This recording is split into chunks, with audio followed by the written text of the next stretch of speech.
We are live. Hello. Hello, konbanwa, everybody. It's been a minute. We have so many new things to show you, and I have Momo here. She's been here sitting, waiting patiently for the last 5 minutes, and this is some kind of Halloween miracle that she's not bounced off my lap yet. So But we calm. came in our costumes for Halloween. Can you guess who we are?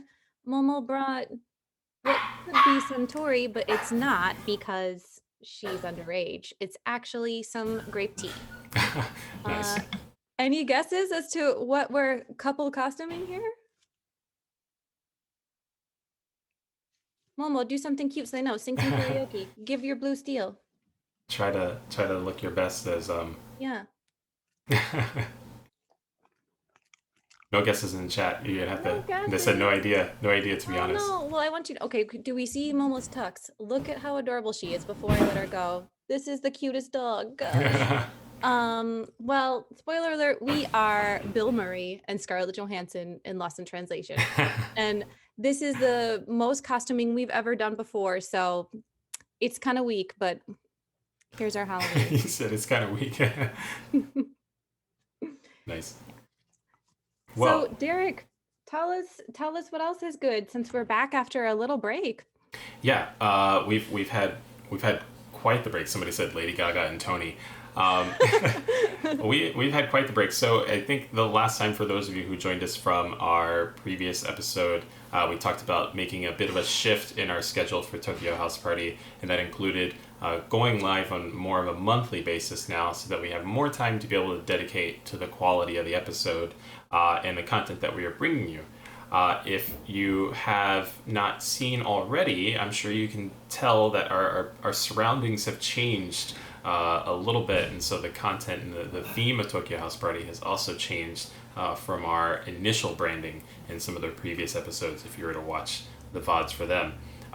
That is all thanks to Sai, who happens to be in chat, and so huge love and shout out to Sai for helping us with getting this new look together. You can also look forward to this theme extending itself into the new Tokyo House Party website, which shout outs to Sai for all of that and all of their All hard the work. things. Yeah, and Mm-hmm. you can even peek that website now. And cool part is into the future, though we are so grateful you come to visit us here on chat, you can actually go to the Tokyo House Party website to watch live as well instead of having to come here if you like. So you'll have a few more options. You can see all of the archived episodes, learn more about our guests, Mm-hmm. all the things, and in a really cool, hip kind of Neo Tokyo vibe. Oh my So gosh. yeah, It's yeah. it's so cool and absolutely spooky in the way that I that I love everything, I especially know. today. We're so Um, lucky to know cool people. But that said, too, we should note that a lot of this change is not only from the support of all of you, but from a generous new supporter, which would be the Japan Foundation Center for Global Partnership. And we just want to give a huge thanks to their support in putting together this kind of new revised Tokyo House Party. And we just can't wait to see what more will come from all of this with all of the support we're getting. And again, Tokyo House Party is always free, and we hope everyone knows they're invited. And if you do have the means to donate to support everyone who adds to it, you can do so on our website. mhm, mhm. I'm trying to think what other cool things have happened along the way or on the horizon that we might want to update our audience with. Currently, we have a really cool episode in store, but I want Hmm. to first make sure I'm not missing any pertinent details. Are we missing anything? Uh, hmm. I don't know. I think that kind of catches us up to speed. I mean, next episode, I want to tell you in advance because I'm so jazzed about it. It's going to highlight these guys, and we'll be talking about foxes and fiction. So it's going to be a Mm-hmm. whole episode on kitsune and shibas and kitsune snacks. So you won't want to miss that. That's in November. And then just to hype a little bit, we'll also have a really big event coming up from the Japanese Culture Center that will be, oh, she found this snacks stash that will be in December. So we have a lot of really cool things coming up, but that's all the information we have for that now. Mm-hmm. So I guess it would be great to take a moment to introduce our next guest. So tonight we're talking about, since it's Halloween and all, and we've got you all here on Halloween. Thank you so much for spending the night with us. And also to note that we know everyone gets an extra hour tonight, and we're so jazzed you're spending it with us. So set your clocks back and hang out with us until the wee hours because Van Poggum will be Mm-hmm. DJing live for pretty much all night. Yeah. So that said, Derek, what's the topic of today's episode? It's my favorite. It's my favorite thing to talk about. It is all the spooky things. Well, sort of some spooky things, some not so spooky. But we are talking about yokai. We are talking about yurei, which to explain both of those yokai, sort of. Well, I'm going to save that. I'm going to save that because there's somebody much more of an expert who can tell you about these things. But we're talking about yokai, yurei, and amai, and we will get into those details as we bring in our first guest, Zack Davisson. So So let me give everybody a great introduction to Zack, because I have one. You've seen Zack on our inaugural episode of Tokyo House Party, if you caught it, where we talked about Amabie. So we're so jazzed to welcome him back for a second time. And just to kind of give you a better background about all of the wonderful things Zack has been a part of. Zack's an award-winning translator, writer, and folklorist. He is the author of Yurei, the Japanese Ghost, Yokai Stories, Narrow Road, Amabie, Past and Present, Kaibyo, the Supernatural Cats of Japan. And Zack is also a translator of the iconic Shigeru Mizuki's multiple Eisner Award-winning series, Showa, A History of Japan, and the famous folklore comic Kitaro. In addition, he translated globally renowned entertainment properties such as Go Nagai's Devilman and Cutie Honey, and Reiji Matsumoto's Space Battleship Yamato, and Captain Harlock, and Satoshi Kon's Opus. So Zack has lectured on manga and folklore and translation at colleges such as Duke University, Annapolis Naval Academy, UCLA, and the University of Washington, and contributed to exhibitions at the Henry Art Gallery, the Museum of International Folk Art, the World Museum Rotterdam, and the Gallery of New South Wales. He currently lives in Seattle, Washington, which is how I met him, with his wife Miyuki, which coincidentally, I learned only recently is the chef at one of my all-time favorite restaurants in Seattle. I had no idea. He's a very lucky man. Nice. Their dog Mochi, cat Shere Khan, and several ghosts. So now we have Zack with us. If we can bring him in so he can tell you more about himself. Let's indeed bring him in. Joining. I think we'll... There we go. Hey! Hey! I was just snooping on Twitch, watching you introduce me, which I should turn off now because now I'm getting echoes. But yeah, there we are. Nice. Hey, it's great to see you. Actually, another tidbit about you joining us today, Zack. You were a part of one of the earliest Tokyo House Party episodes. You helped kick this whole show off, and so it's really, really dope to have you back again to talk about this, just my favorite topic ever, and clearly yours. Thanks for having me back. Always excited to come in and contribute and join in when I can. So I think it's awesome that you guys are doing this, especially on Halloween, right? Right. I mean, if we're all at home, let's do something awesome together. I think that's great. Fantastic. I think so too. And just to let everyone know, when I asked Zack if he could come on this particular day, he's like, oh, Halloween's kind of my favorite. I don't know. I know. But he carved out time for it. So we're so grateful. I did. I love Halloween a little bit more than I probably should. It's one of my favorite times of the year. But, I figured I could make the time. And I have to say that I was lured in by a little present. So cheers and kanpai. Kanpai. We'll get to the kanpai later. But yeah, that kind of leads us to, we have another guest joining us later in the show from Mesh&Bone. And oh gosh, despite my best efforts, it seems that Mesh&Bone just does not exist in Seattle yet. So we sent another shochu just so we can all partake together. But yeah, Mesh&Bone, which looks a little more like this. Mm-hmm. See, that's way cooler. Yeah. It is cool, and they're amazing people. So hopefully it gets out there. Well, that'll be our first question when we talk to them. Why are you not in Seattle? I know, right? Just hit them with the hard ones. We got something here, so much appreciated.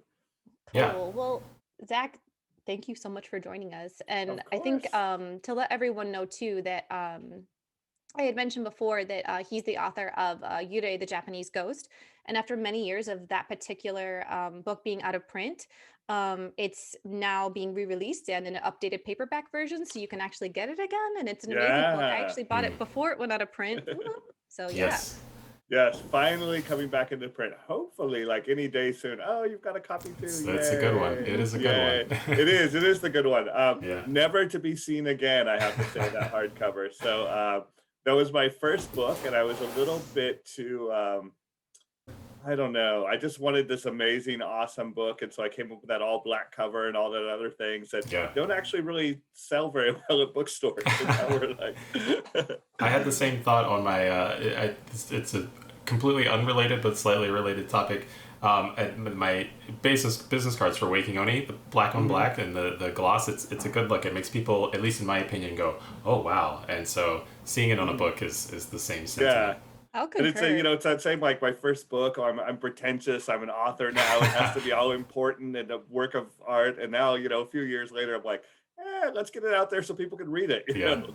But I think I love the new paperback. The new paperback will be great. And I'm very thrilled that we fixed a lot of the typos in the first one, because unfortunately a lot of bad grammar stuff got through. But it's still great. It was such an interesting experience to revisit that book versus my new books, because to me it was so clear that I wrote that book while I was still living in Japan and speaking mostly Japanese, versus my new books when I live in America and speak mostly English, because the sentence structure and the way my mind processed language was still processing it Japanese style. So you have incredibly long sentences, right? You have a lot of paragraphs that are just like, and now my modern writing, I'm back to English, so it's a lot shorter and choppier. But still interesting. It's a great book, so I'm glad to have it back in print. Finally.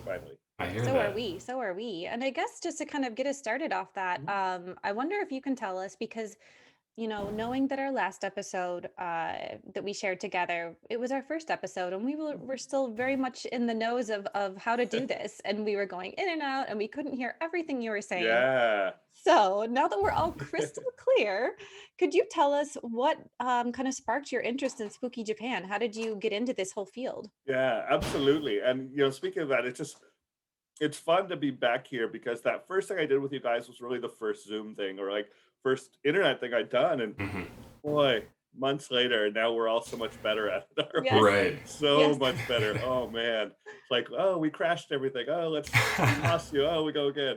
So but how did I first get it? It's an interesting question for me personally, because interest in the supernatural is just one of those things that I've always been interested in it. I can't think of a time in my life where I haven't really had this sort of fascination, um, a lot of it, like if I try to track it back, I watched this TV show called In Search Of when I was a kid, which is a lot like Ancient Aliens would be today.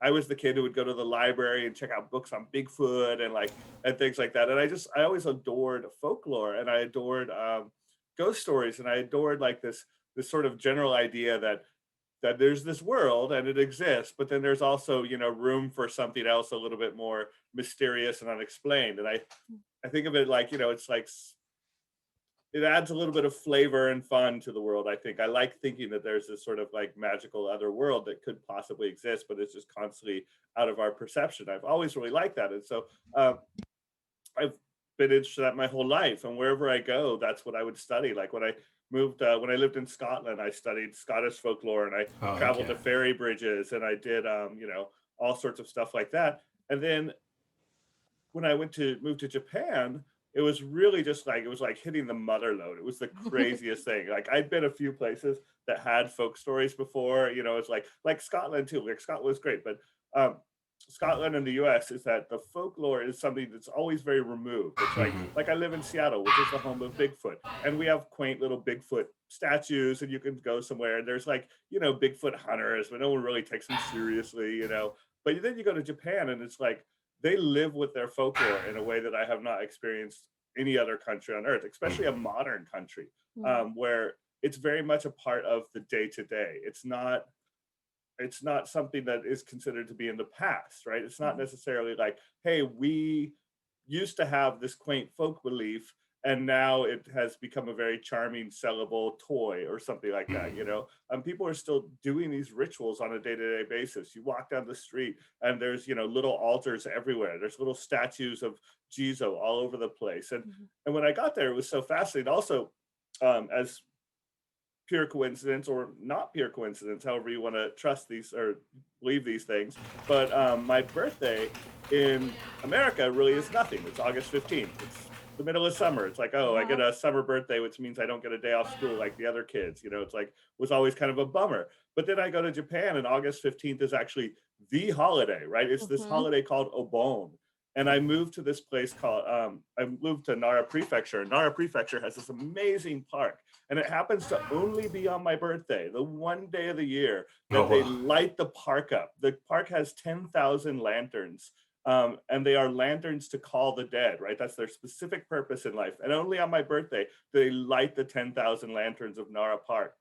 And there's this great massive statue of Buddha that's there, and Buddha is stuck inside this house, but he's got a little window, and only on my birthday do they open the doors of the window so Buddha could see out. And it was just like, I got there, I arrived in what I call high ghost season, because Japan ghost season is summer, right? So I get there and it's just like there's just ghosts everywhere, and it's my birthday, and Buddha's face is there, and I'm like, oh my God, I have to learn more about this, I have to understand it.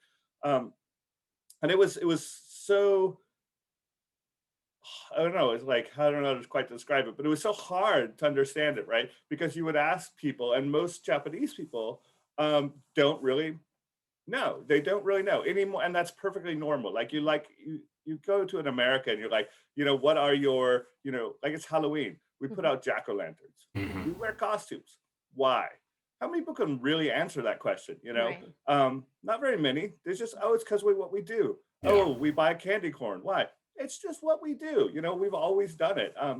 And so I actually think that sometimes that's kind of like value of an outsider's perspective, because they come in and they ask these questions of why.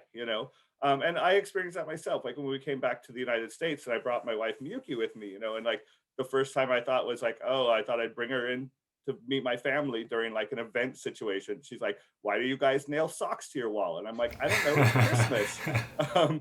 But I never thought to ask, why do we nail socks to our wall? It's only interesting to someone from outside of that culture, because if you're raised in it, you're a fish that breathes the water all the time. And so you never really think to ask about it. But Right. I was there and I got to ask these questions, and a lot of, Japanese people were like, I don't really know why.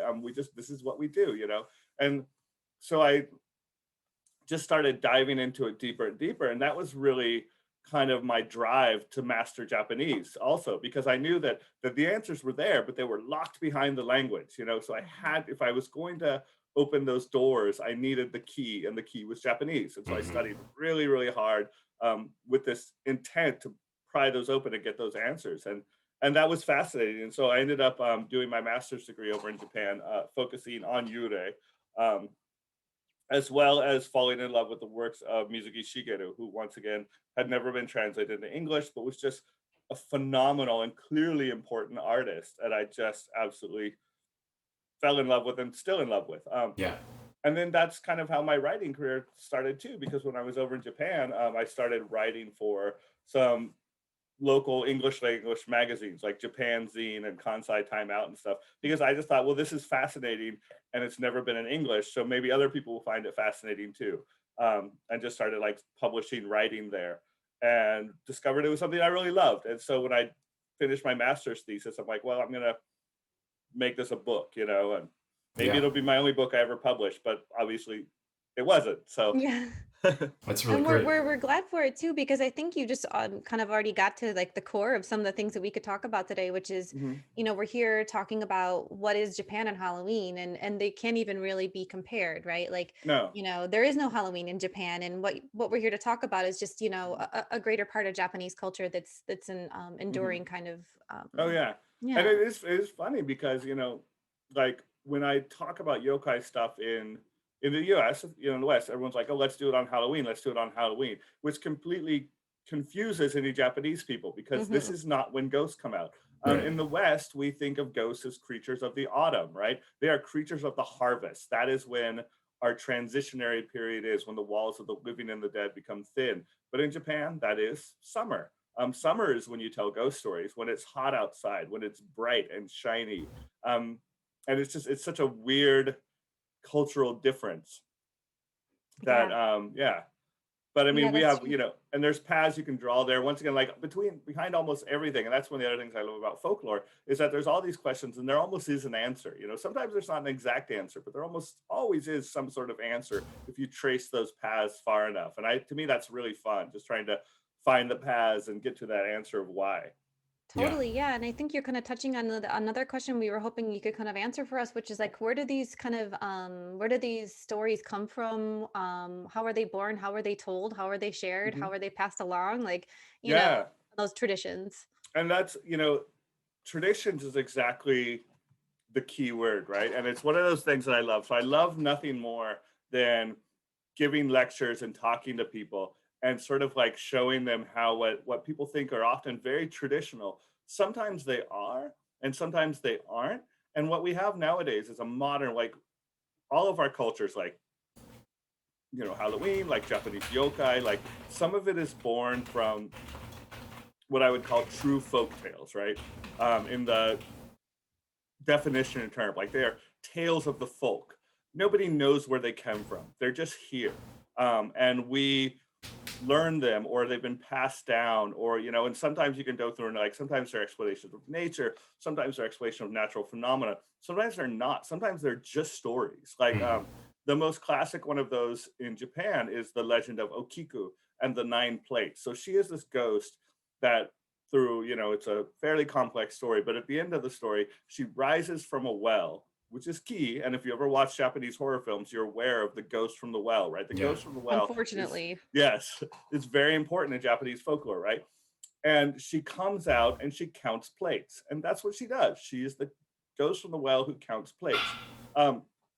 She is everywhere in Japan. If you go to Japan, you can travel all over the country, and there are at least 10 different places where they will happily show you the well.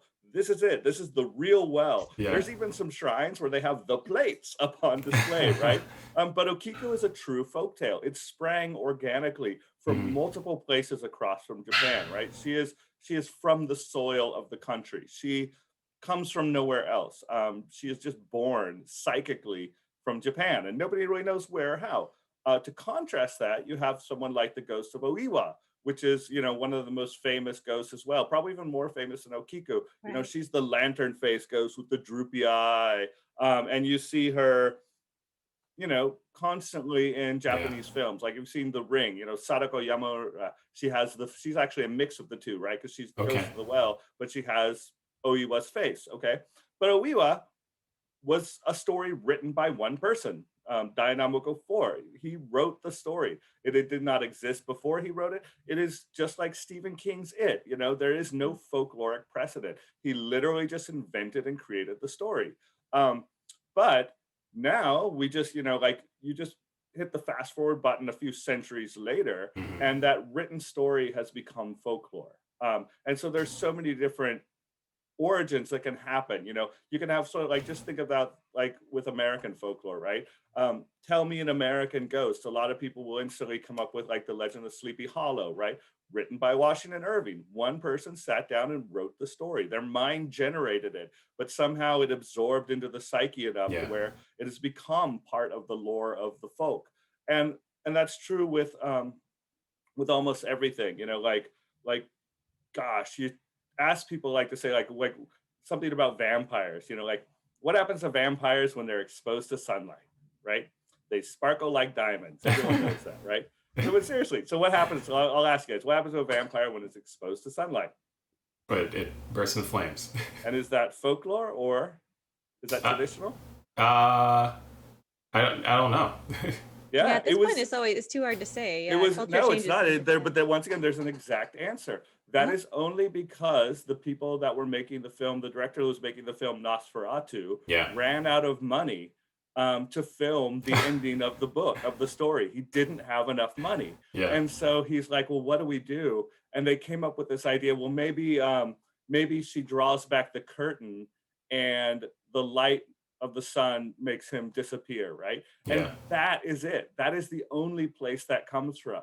If you ever read the book Dracula is running around the sun all the time. He has absolutely no problem with being out in the sun. But because Nosferatu ran out of money and had to come up with a dramatic ending for their film, now that has become the folklore. Now, if you show a vampire film that is based on traditional vampires, like if you filmed Dracula as it is written, most people would reject it because it's like, why is Dracula walking around the sun? Yeah. Like, oh, because it happens here on page 15. You know, it's like, yeah, but that's not how vampires work. So that Gary Oldman Dracula, I thought that was great, and I recall him being in the sun. I remember that one. They did, yeah. They actually that was one of the closer ones that they got to it was the Gary Oldman Dracula. Although then they stitched in some sort of odd love story there, but I could talk about that as well. Yeah, I remember that. But anyways, that's where it comes from. So it comes, and you know, and it's this great filter of history because some of these stories resonate and some don't. You know, so like Namboku Forest Oiwa has passed through the centuries, but some of his other creations like Princess Sakura have not.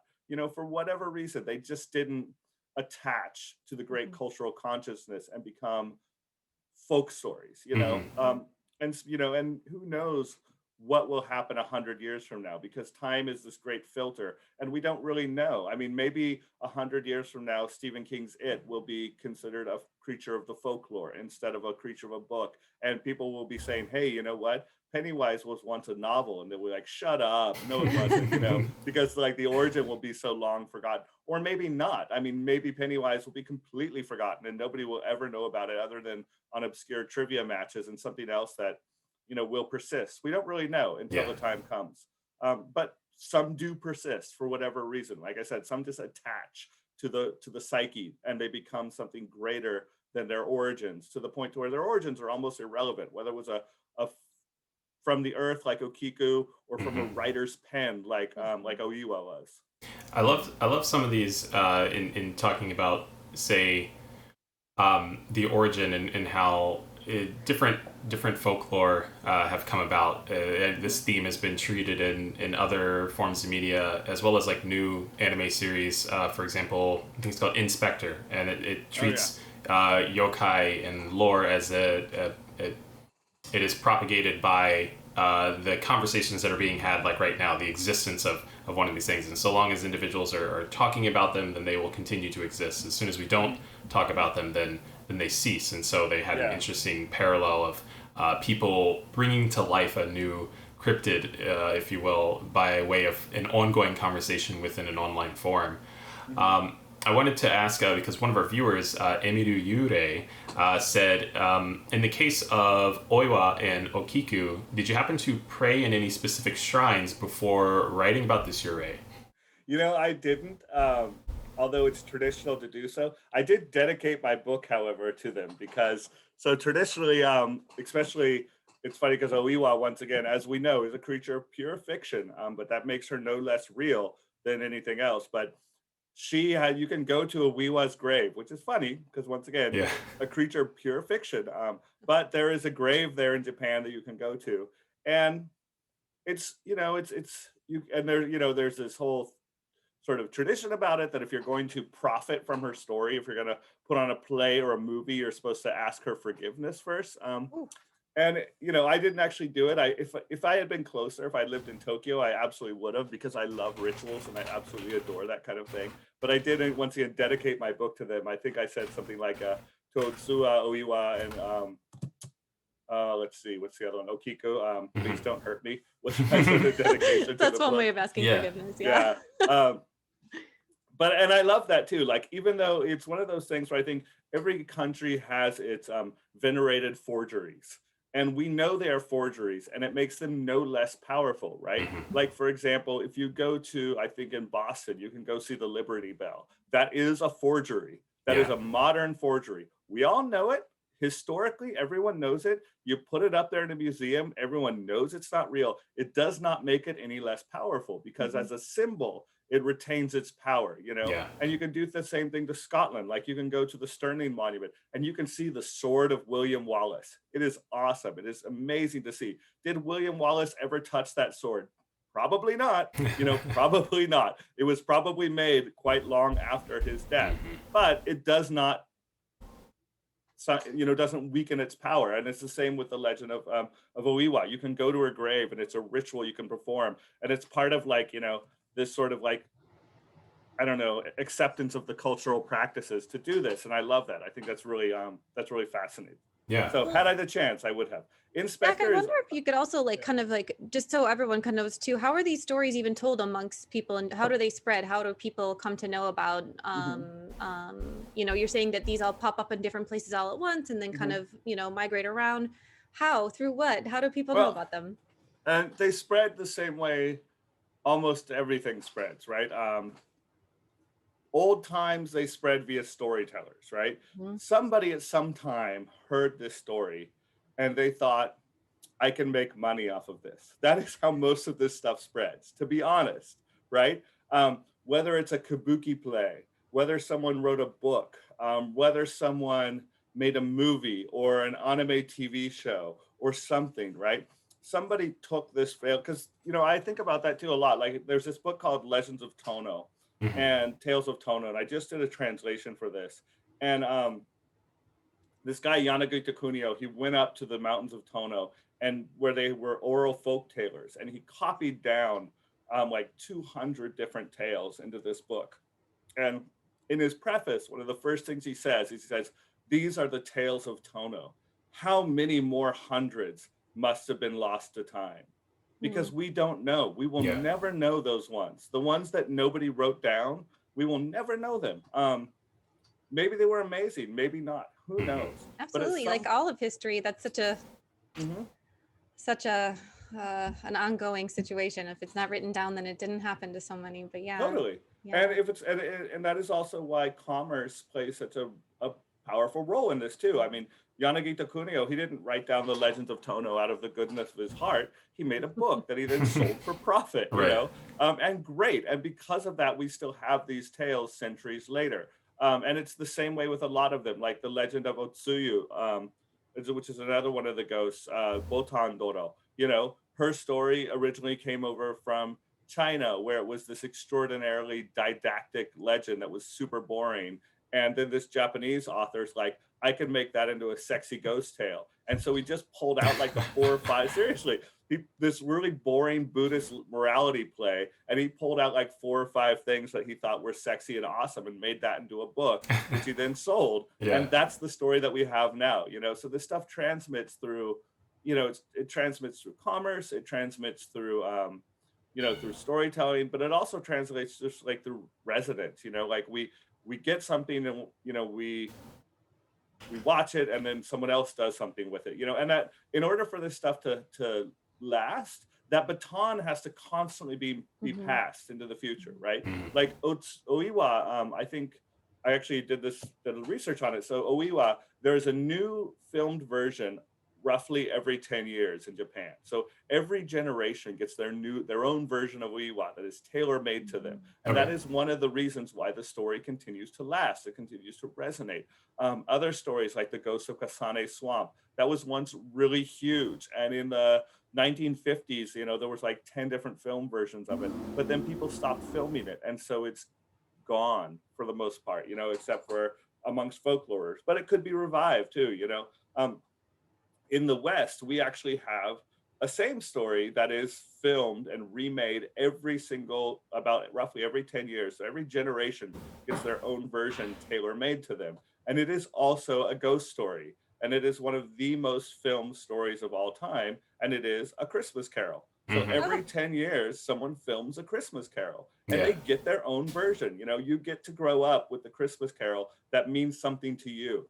And Japan does the same thing, only their story is a horrible story of ghostly revenge. And that's their Christmas Carol, is the Ghost of Oiwa. But we both have these parallels where we're like, every 10 years, you got to make a new version every 10 years. Well, I'm wondering if you could tell us too, not only how the story was passed through storytelling, but also how some of the imagery was created and shared. I know that there's a lot of amazing woodblock print artists out there that, you know, really captured some of what we understand that horror to look like in some ways, and what their role was in sharing those stories. Oh yeah, absolutely. And that's another fascinating part of the folklore, because for most of Japan's history, their supernatural was invisible. That was a big part of Japanese folklore. It was formless and invisible. It was evil energy.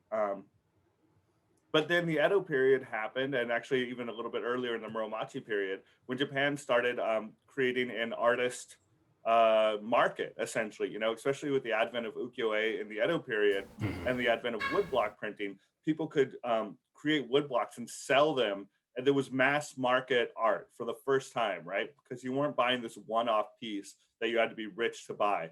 Everyone could buy a quick paper, you know, thing, right? And so artists, if you tell them, oh, hey, here's a magical creature, it is formless and invisible, there is nothing they can do with that, right? They cannot sell that. They can't sell someone a blank piece of paper and say like, hey, check this out, you know? So artists had to start literally creating form for what was formless.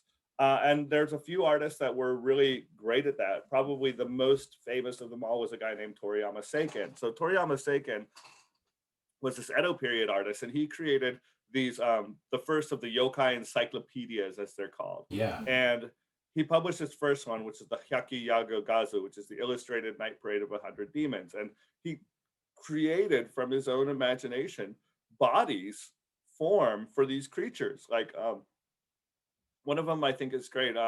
It's this creature called a Yamabiko, right? It's an echo. That is what the Yamabiko is. It is the echo. When you shout into a hill and your voice comes back, it is the Yamabiko yelling back at you. Love it. He had to give that a body, right? Yeah. Which no one else ever had before. So he had to come up with what it looked like. What it looked like, that thing that was shouting back at you. Okay. Right over here. And he I can tell Derek's looking for this book. He generated, you know, all of these forms for these yokai. And he published 2 volumes of his yokai encyclopedias based on stories he had heard and folkloric tales. Oh yeah, hey, look at that. So, and then once he had published these first 2 volumes, and they were massive hits, right? They were super successful.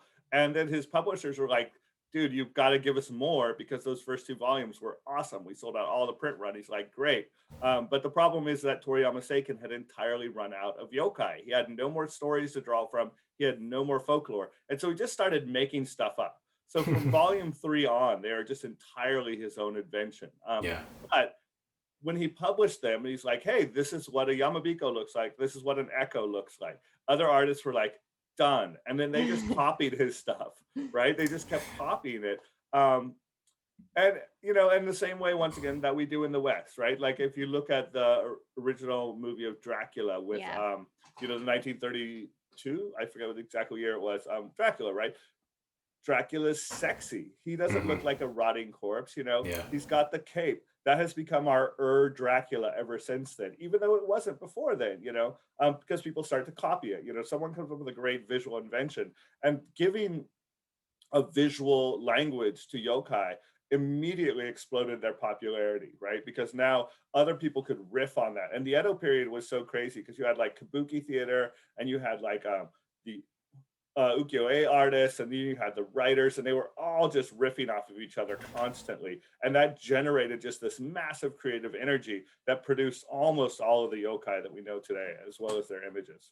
Speaking of those yokai in Yurei that we have today, for those who have been tuning in, what distinction is there between them, and how might one tell the difference? What is a yokai, a Yurei, and even extending further to obake? Thank you, Derek. That was my exact question. Yeah, like, just in case people are very confused. Here we get into the trouble. So in the Meiji period, there were 2 prominent scholars that were the first ones to attempt to really examine Japan's own folkloric system, right? This was the end of the Edo period, the Meiji period. Japan was starting to modernize. One of them was Inoue Inryo, and he founded a scholastic study he called Yokai Gaku, or Yokai-ology. He's actually the first person who created the word yokai. We didn't create it, but he popularized it, right? It hadn't really existed. Inryo despised the supernatural. He hated everything about it. So he thought with his Yokai Gaku, that his job was to explain why yokai do not exist. And so he went through a process of defining them very specifically. And he gave them specific terms with specific meanings. And by defining them, to destroy them. That was Inryo's point. Interesting.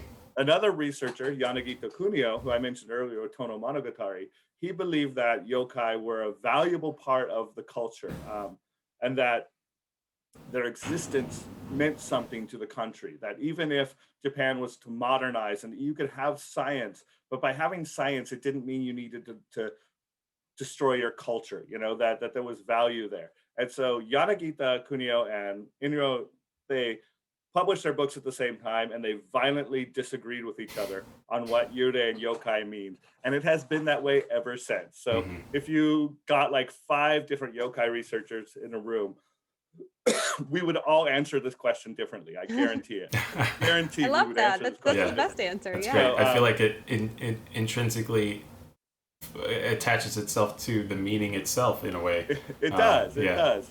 And so I can give you my answer, but I always answer with the caveat that someone else will give you an entirely different answer. So my mentor and who I really latched on to is Mizuki Shigeru. Like, I consider him, he is the person whose work that I've studied the most. Now, Mizuki Shigeru, he believes in a very wide definition of the word yokai. So to him, yokai is simply what is unexplained. Yokai is everything. Yokai is the dark corners of your room. It's what you feel when you turn the lights off, but you can't quite put a word to, It is the liminal spaces. It is what is, it's why you're scared to swim in deep water, but not scared to swim in shallow water, right? So that is yokai to him. And he very firmly believed that yokai was a broad encompassing term, so that all of the world was filled with yokai, right?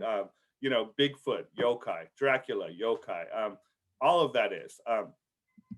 And it just basically is that. It's that world of unexplained, that sense of mystery and imagination that generates art and that generates all of this stuff. So that was yokai. And so that's my own personal thought of it is that yokai is just it's a large term that's like mysterious phenomenon. It's like, a yokai could be a door that shuts out of nowhere. It could be a wind that comes up. It could be rain when it's sunny out. It could be just all of these different things. Like all of that the mysterious part of the world is all yokai. And then down amongst yokai, there's more specific versions. There's more specific stuff. You can get a little bit more granular there. Like Mizuki, he created, or what he called, like, there was 4 types of yokai, right? So Mizuki Shigeru's 4 types of yokai. Number 1 is a kaiju. So kaiju, which is often sort of misinterpreted in English as being Godzilla monsters, right? Because that's how we've learned it, but that's not necessarily what it means. So kaiju is for Mizuki's term, those are monsters, right? They have always been monsters. They were never anything other than monsters, right? So a kaiju would be like a kappa. Kappa was never anything but a kappa. It's always been a kappa. The next one would be like a henge, which is a transforming creature. So that is something that was once one thing, but is now another. Yokai cats are probably the best example there, right? They started out as regular house cats, but through some reason, they transformed. They gained mystery that they didn't have previously. And by gaining mystery, they became yokai. So that's a henge. So Zach, would this be different from, say, like a tanuki? Because they shapeshift, but they've always been shapeshifters. You know what I mean? They haven't, though. Tanukis and all animal are henge, which means they only manifest their magical powers when they get old enough. Okay. Yeah, and they have to live a preternaturally long life, right? So like an 11-year-old cat is just a cat, but a 13-year-old cat or a 14-year-old cat, it's the same with tanuki. Like folklorically, they must live. And kitsune, foxes are the exact same way. Like all of them, they were just regular animals, but then through age or circumstances, they become something greater. So that's a henge. One of his other categories is what he called choshizen, which is super nature. So that's all the parts of nature that are somehow like a strange tree or a really weird rock or some part of nature that radiates some kind of mysterious power. And you see that a lot in Japan with Shinto shrines. They'll be built around a rock or a tree or something that it just for some reason attracted people. And so they considered it to be slightly more than nature, was super nature. And then the other 4th category is Yurei, which is the ghosts of the dead. And so those are Mizuki's 4 categories of Yurei. That Yurei are specifically the ghosts of dead people that, according to traditional Japanese folkloric beliefs, all human beings have this, like, it's basically like you have a god inside of you that is trapped by the meat cocoon of your body. And the minute you die, that that God, like it just explodes outward. Yeah. And it can become the most devastating force that you can imagine, or it could become, like a wonderful thing. And there's like this all series of rituals and everything about what to do with your spirit, because it is so immensely powerful. Yeah. When I think about this, and I guess we can go down the route of Mizuki Shigeru's kind of definition of yokai. I Wish You Were a Dog in our chat asked, do ghosts know they will die if humans stop telling their story? Do they try to help and keep the stories alive? And so this is kind of dealing with the personification of all of these entities, and if there are any rules of engagement with being one. And ghosts in particular. So like the idea of Inspector, which I haven't read, so I don't know, but I've heard of it. So the idea that like if your story doesn't keep being told is somewhat folkloric, but not necessarily. There is more specifically the idea that you must be worshipped in Japanese folklore. Yeah. Not necessarily having your story told, but there is also like if you're forgotten, like there's many yokai that are forgotten and they just sort of vanish, because the idea is that people create gods rather than gods create people. So it's collective human belief that gives birth to these forms. It's very much a part of Japanese mythology.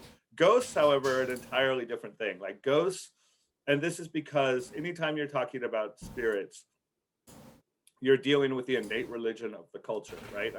Even if you're not Christian, if you're talking about Western ghosts, there is an advent of Judeo-Christian mythology that is ripe in all of our ghost stories, whether we personally believe it or not. It is sewn in, and it's the same way in Japan. And so their ghost stories are sewn in a lot on Buddhism and the concept of desire, right? So all ghosts, all Yurei are desire-driven creatures. They have something they want, and it is that desire that allows them to manifest. And when you end their desire, they can no longer maintain. They can no longer live. And there's quite a few great ghost stories like that. Like probably my favorite ghost story that in Japan that illustrates this point, and it's a little long, but I think it's great. So I think it's worth telling. So we're here for ghost stories. There's this samurai lord, right? And I'll give you the quick and dirty version, but it's a brilliant story. So there's a samurai lord.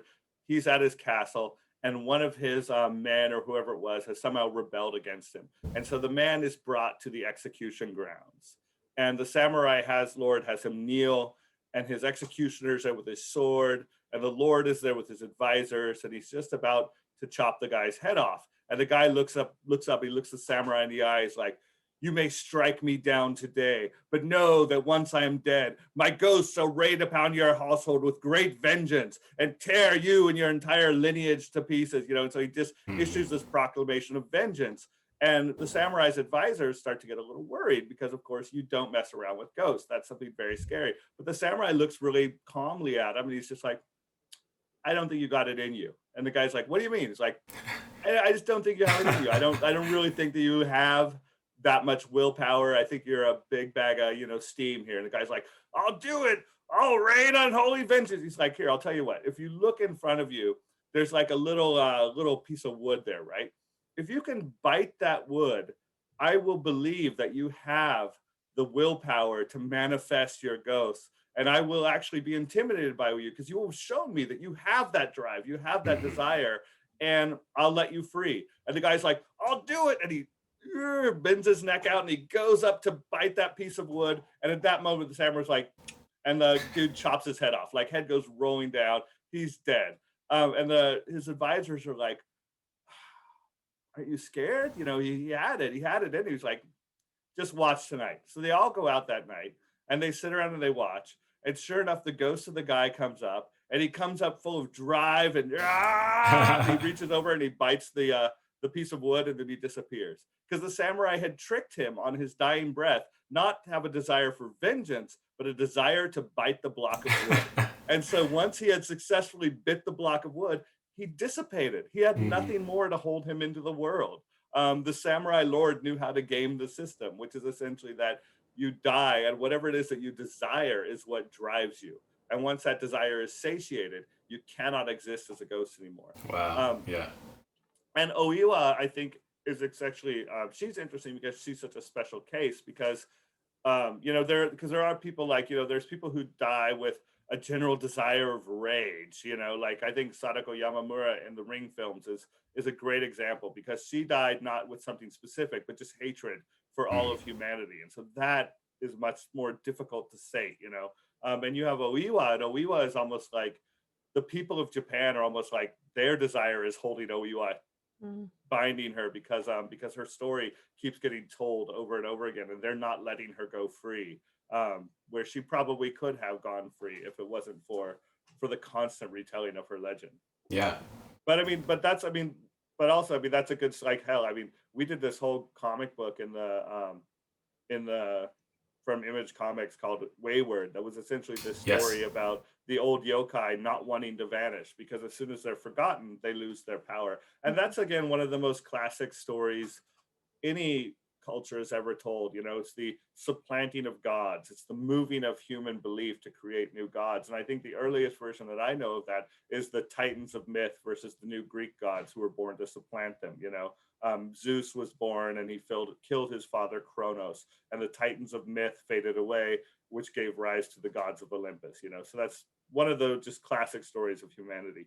I don't know if you've all, I feel like it's just too relevant not to mention, but that series American Gods feels so like this is the exact same conversation. If you have seen it, if you've seen it, yeah, and you see that all the time. And like Neil Gaiman first wrote about that in his comic book The Sandman, where Lucifer was auctioning off hell, and so a lot of the other gods got together, and the Japanese pantheon were talking about, like, the Japanese gods were talking about how they had been slowly acquiring gods from other mythologies to strengthen their own pantheon. And I was like, and that's absolutely true, because if you look at Japanese folklore, almost all of the famous Yurei were taken from other cultures and acquired, like look at the kitsune. Japan had no magical fox legends. They took that from China. They're like, oh, we like that. The huliling, yes, we'll have that.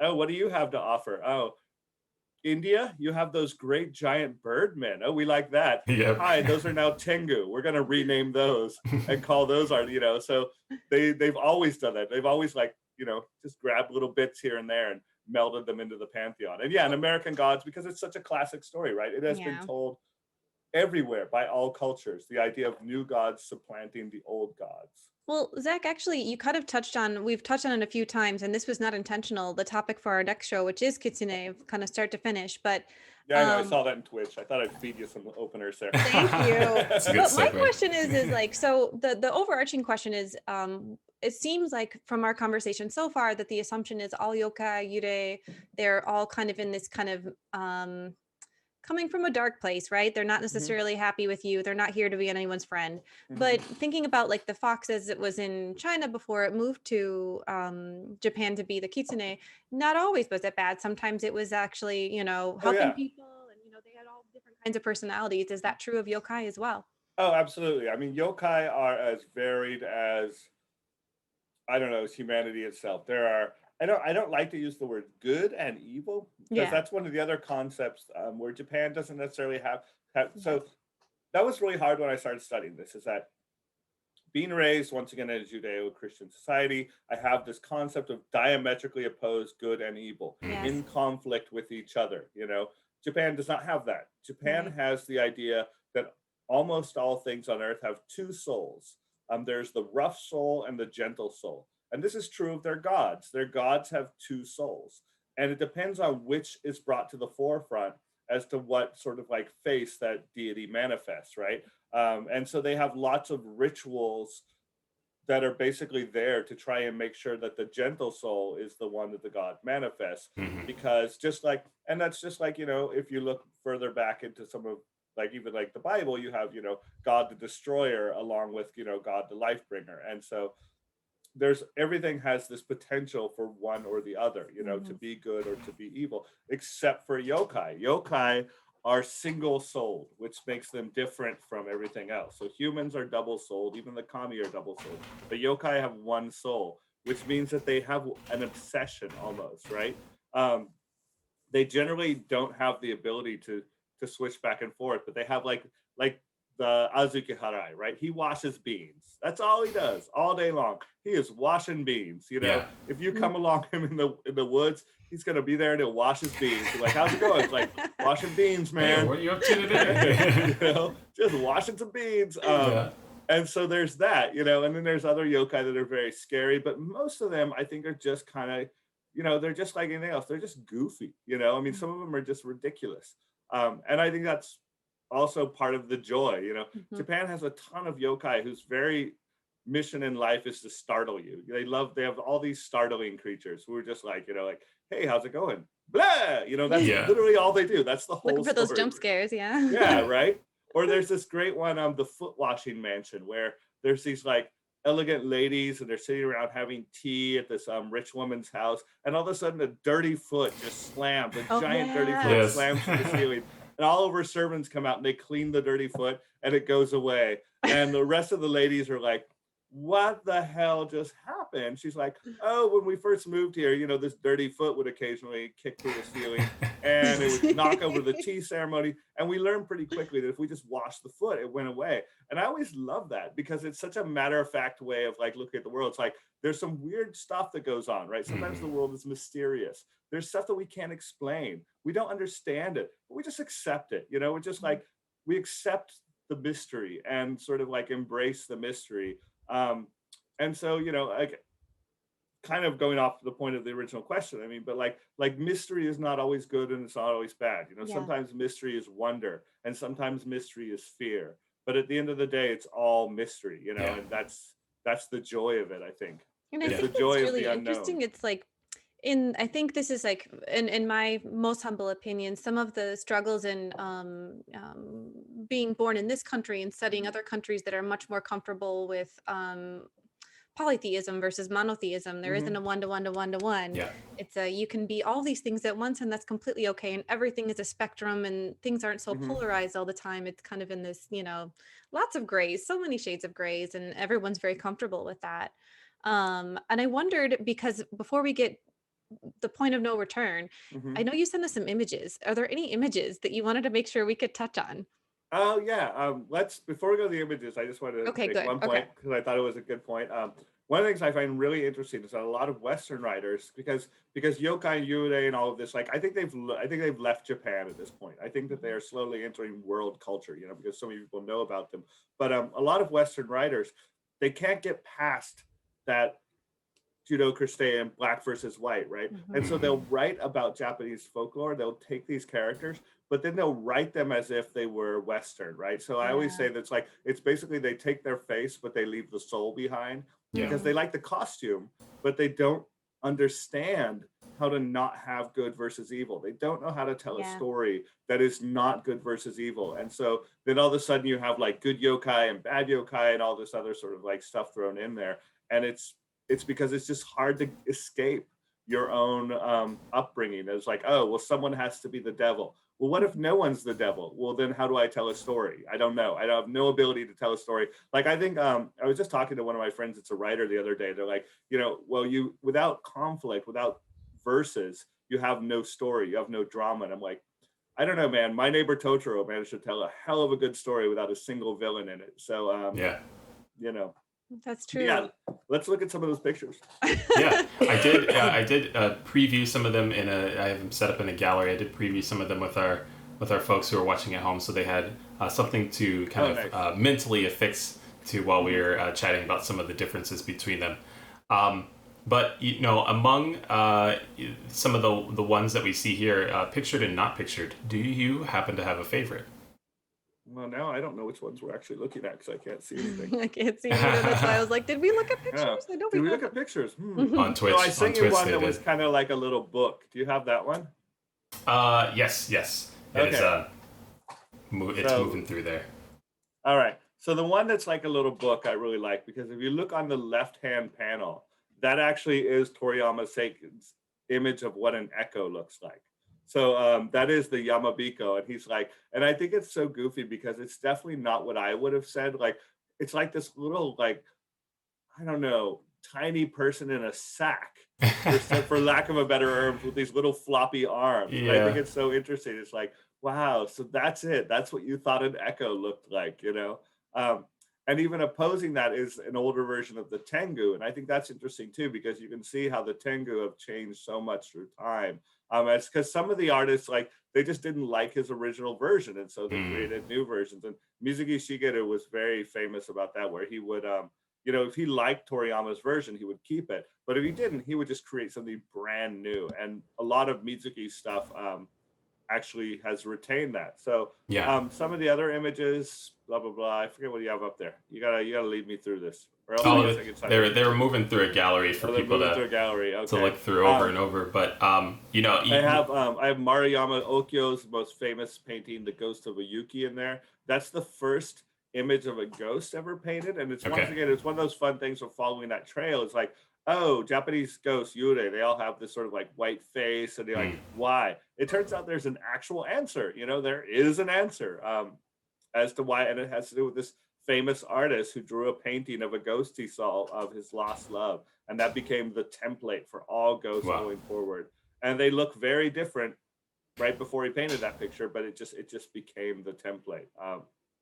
And Zack, I thought I saw something in there, and I just wanted to make sure if this is what I saw, because I've seen many images of it. But there's a yokai, and I know you know all about it, but there's one that I think this is kind of like a fun note to make, that some yokai are made to, I guess, ready-made for when you need them, such as there's this one that when you're home walking home drunk and you can't find your way, that it's this yokai that's actually a big wall that just happened to obstruct your way home. It's not you, you know. Oh yeah, that's I mean, he's not in the pictures I sent, but I saw a blob. I wasn't sure.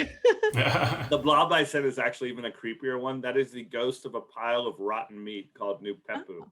But the one you're talking about is Nurikabe, and Nurikabe is great. So Nurikabe is basically like, you're stumbling home and you hit this wall, and like, you know, you try to walk around the wall, but the wall keeps moving, so you can't get around it, you know. And that's really all it does. But then you fall asleep where you are because you're drunk, and you wake up the next day and there's no wall there, you know. And that's one of the ones that Mizuki Shigeru says that he encountered in real life. He has his I'm list. sure. Yeah. We all have. That's part of it. No, but this is one of his favorite stories. So Mizuki Shigeru always believed, and he believed very strongly, that yokai were real. And he believed that he had been born sort of, I guess, yokai touched, and with a job to tell their stories.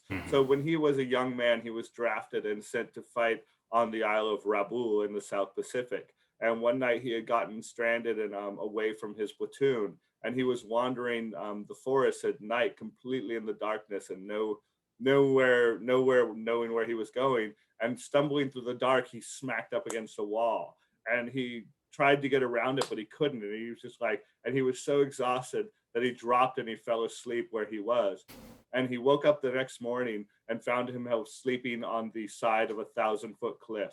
And that if the wall had not stopped him, he would have walked in the darkness off the cliff and died. And so he always believed that at that point in time, Nurikabe had come and saved his life. Interesting. That's a great story. That's a lovely story. Yeah. Mizuki Shigeru has popularized yokai for so much of our media and sort of representations of them. Are there any other representations of yokai that have seen their way through that viewers might not have maybe recognized as yokai, or some that still are prevalent today in other media or intellectual properties?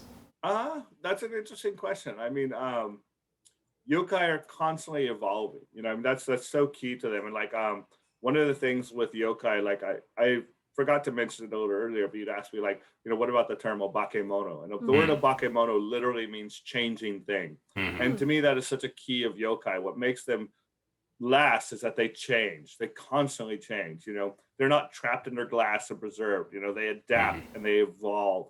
And new artists and new manga artists are constantly readapting and re-evolving these. I mean, like, you look at stuff like Inuyasha, you know, which is, you know, now Inspector, once again, which is teaching generations about new versions of these yokai. And of these, like, I mean, I don't keep up with all of them, you know. Unfortunately, there's a lot out there, and which ones will last, I don't know. I don't doubt that, like, just like Mizuki, when he created his yokai during the Showa period and created the Showa yokai boom that really gave birth to all of this, he passed that baton, and now new artists are taking that and they're rolling with it.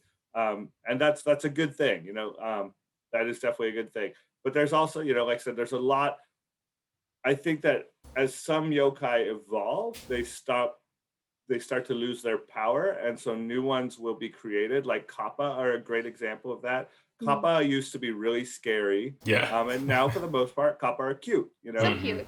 I have a Kappa in Onsen Master in the, in the game I'm so working on. they're so darling. They're so cute. Darling. Right? Yeah, they are, and because of that, they have entirely ceased to be objects of fear. Right? They are now like Hello Kitty or like Pikachu. They're just little, the little tchotchkes. But we need to be scared of something.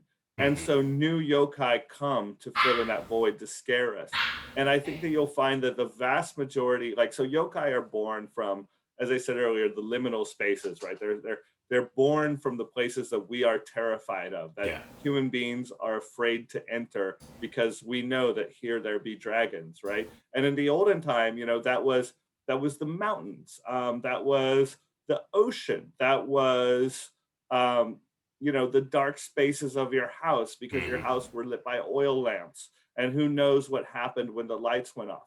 Well, now we live in a world of electricity, right? We live in a world of the internet, like we're doing right now, right? So we no longer fear the mountains, right? Going up to the mountains, like, oh, there might be a cougar or something, but we're not necessarily like going up to the mountains does not give us this dread that it used to, that you're entering the realm of the unknown, of the gods, right? The same with the ocean. Like, we no longer fear the ocean. So new yokai are born in the new liminal spaces, in the new darkness of the world, the place where danger lurks, where we should be afraid to go, and where every time you step into that situation, you are entering a realm of danger, and that is the internet. Almost all new yokai are born on the internet. They are creatures of the internet. They are a wrong link that you followed that leads to a room that's a vision of your own room but painted red, and a monster comes out and slits through your throat and spreads your blood everywhere. Well done. It's a ritual that you stumbled onto, where someone says if you're home late at night and you take a teddy bear and you put it in another room and you perform a certain ceremony, that teddy bear will come to life and try to kill you, called Hitori Kakarembo. That is where all of the new yokai are born. Okay. There actually is that cute plushie that, what's that bear, the murder bear? You know what I'm talking about? There's a couple of murder bear. bears. There's one in Danganronpa. There's a couple of different murder bears. You mean Gloomy It's just Bear? like it's a Gloomy. pink. Yeah, Gloomy. Gloomy is the Gloomy. pink murder bear. But he actually eats the He's always inflicting pain upon his human companion. But yeah. So that's where, I mean, just like I think, Slender Man is another one of the examples. I like Slender Man. Yokai. Where are they born? They're born where we're scared, and we're scared of the internet, and so that's where they're all coming from.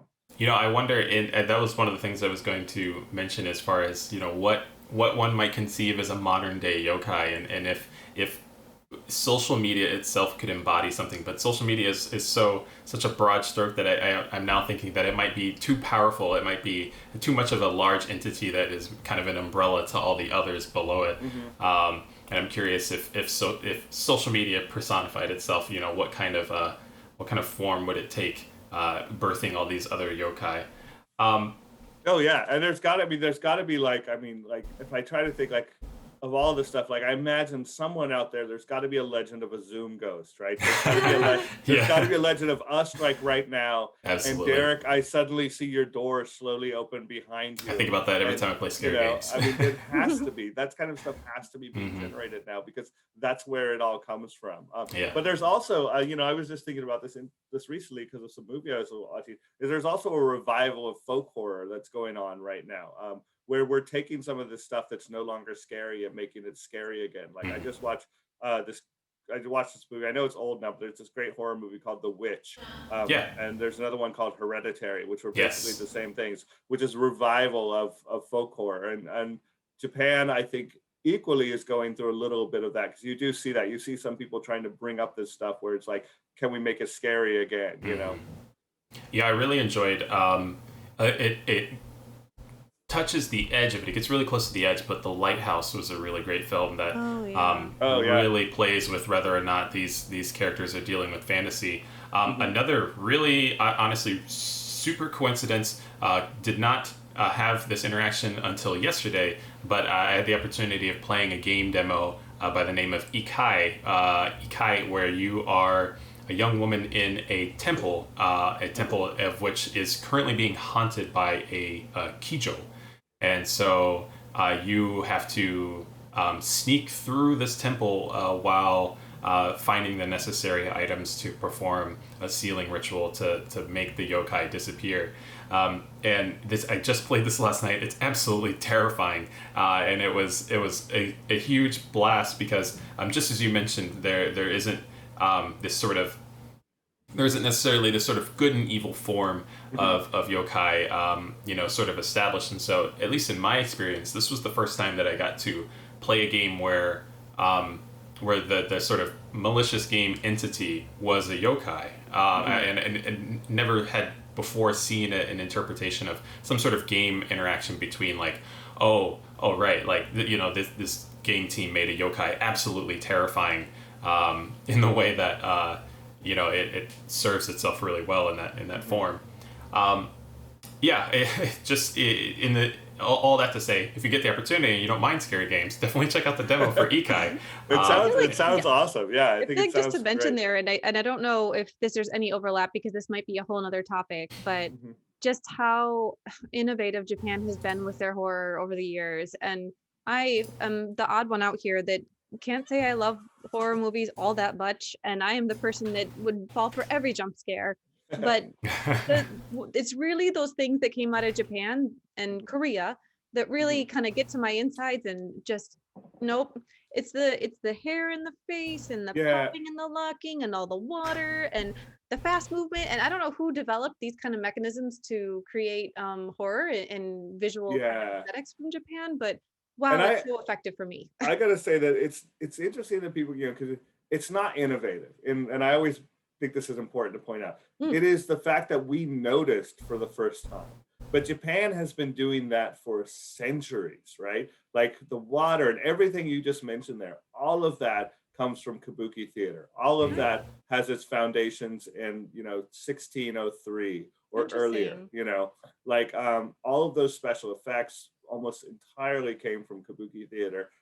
In fact, the Sadako Yamamura from the movie Ring was a classically trained kabuki actor, and that's how they managed to get someone to do the movements and everything, or actress. And it's just like, that all has just like, it has been around forever, but it's that we just noticed it for the first time. And so we tend to think that the first time we noticed something, that must be the first time it existed, but it hasn't. It's been around for forever, for centuries and centuries and centuries.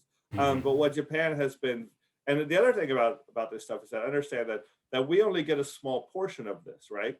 Japan makes really bad horror films, like really awful, really cheesy, but we don't translate and sell them here, So we are getting a very specific filter of stuff that very specifically appeals to a Western audience. And there is that filter, which anytime you're reading media in translation, you should understand that the reason why it exists is because someone somewhere looked and said, we can sell this to the West, that we can sell this, but not that, and not that, and not that, and not and that. But this one we can sell, and this one we can sell, right? So there's this filter of commerce, and that filter of commerce is always in play.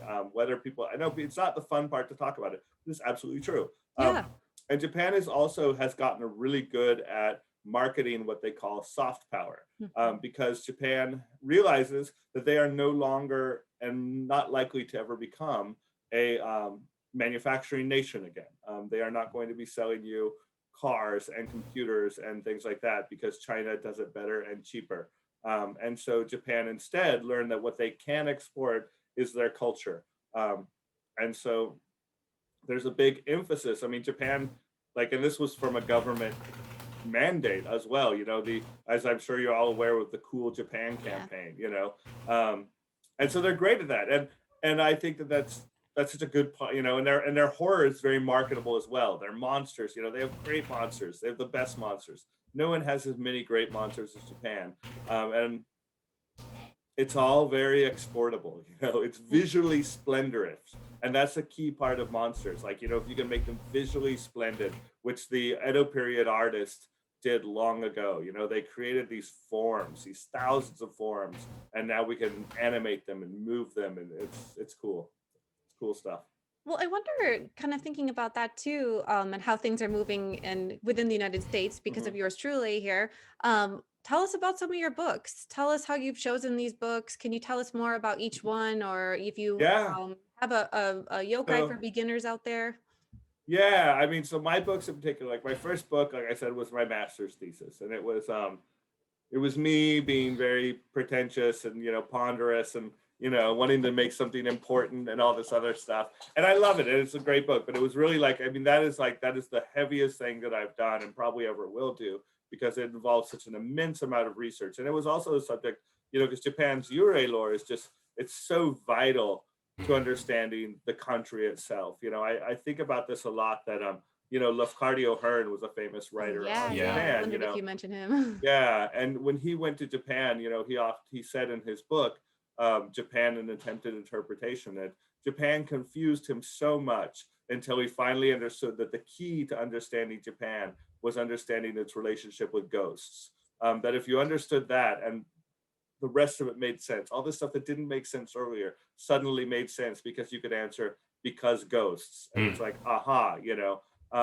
and so and that was true for me too. Like when I was researching Yurei, it just clicked so many different things, to where like people that go over to Japan still to this day, they'll have a hard time understanding certain aspects of the culture. And the answer is because ghosts. And it's not because ghosts as in, scary, but because there's this deep belief in, ancestor worship, and a lot of words you can throw out there that a lot of people will say, oh yes, I know logically what that means. If you ask me to type a 30-word sentence about what it means, I could do it. But they don't understand what it means emotionally. They don't connect to it on a real level. They connect to it logically and intellectually, and they could describe it.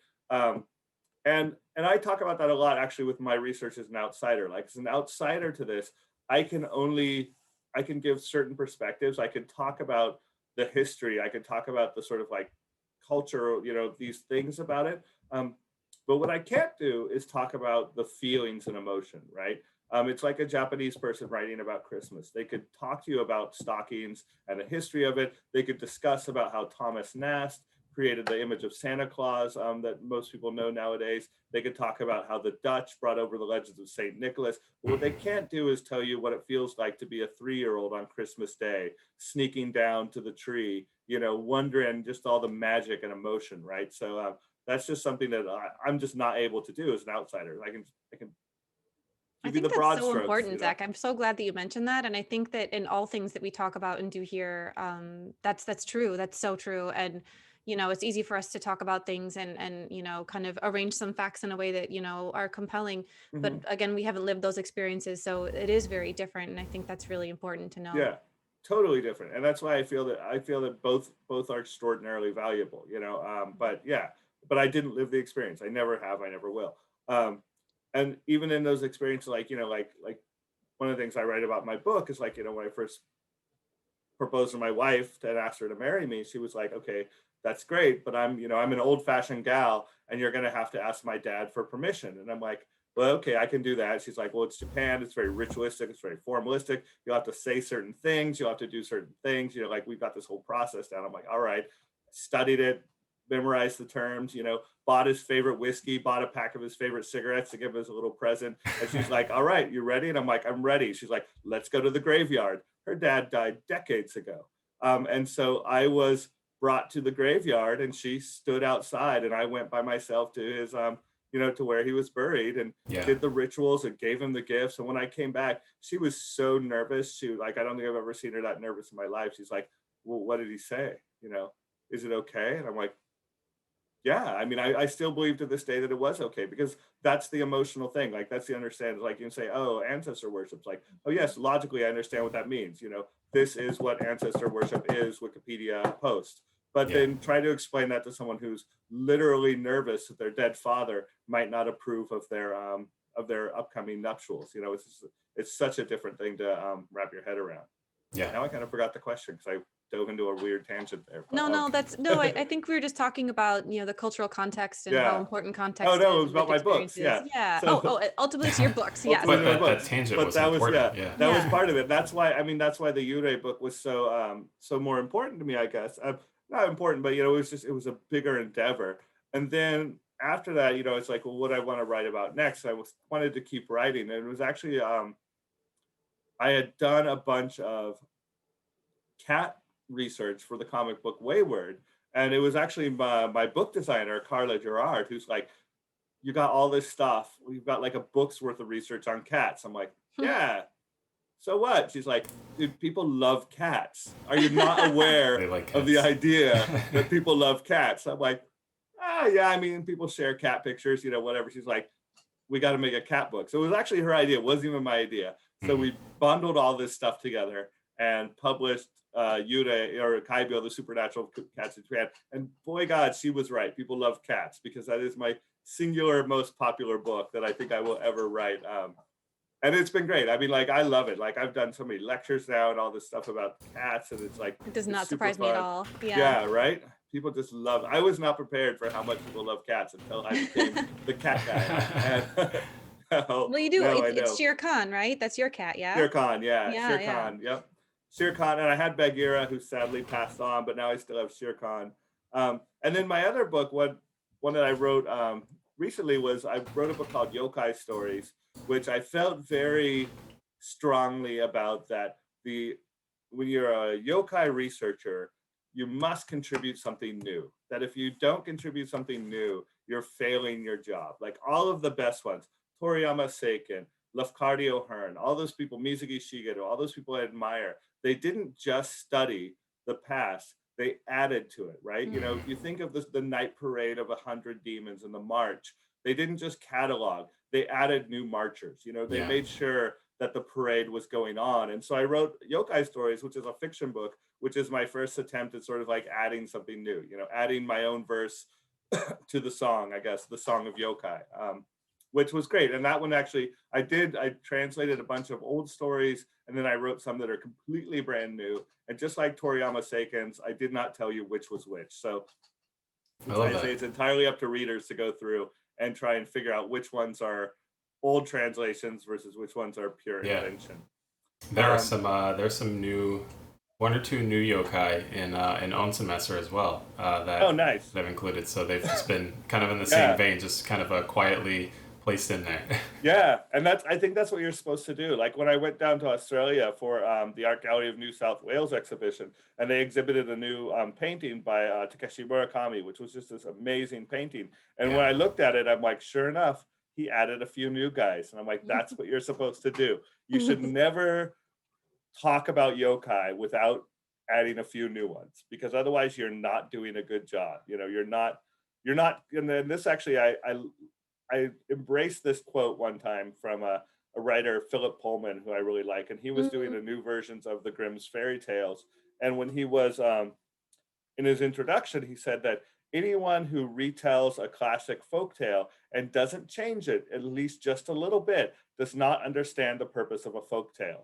That a folktale is supposed to live, it's supposed to grow and breathe and change and move on into the future. And you'll have those researchers like Inoue Inyo back in the Meiji period who want to trap things into specific explanations, right? They want to tell you, this is a yokai, this is what it is. If it does not have characteristics A, B, C, it is not a yokai, right? It is something else. And there are those people who will do that. But to me, that is the antithesis of what the beauty of yokai is. You don't attempt to define, trap, preserve, explain. You let the mystery be a mystery.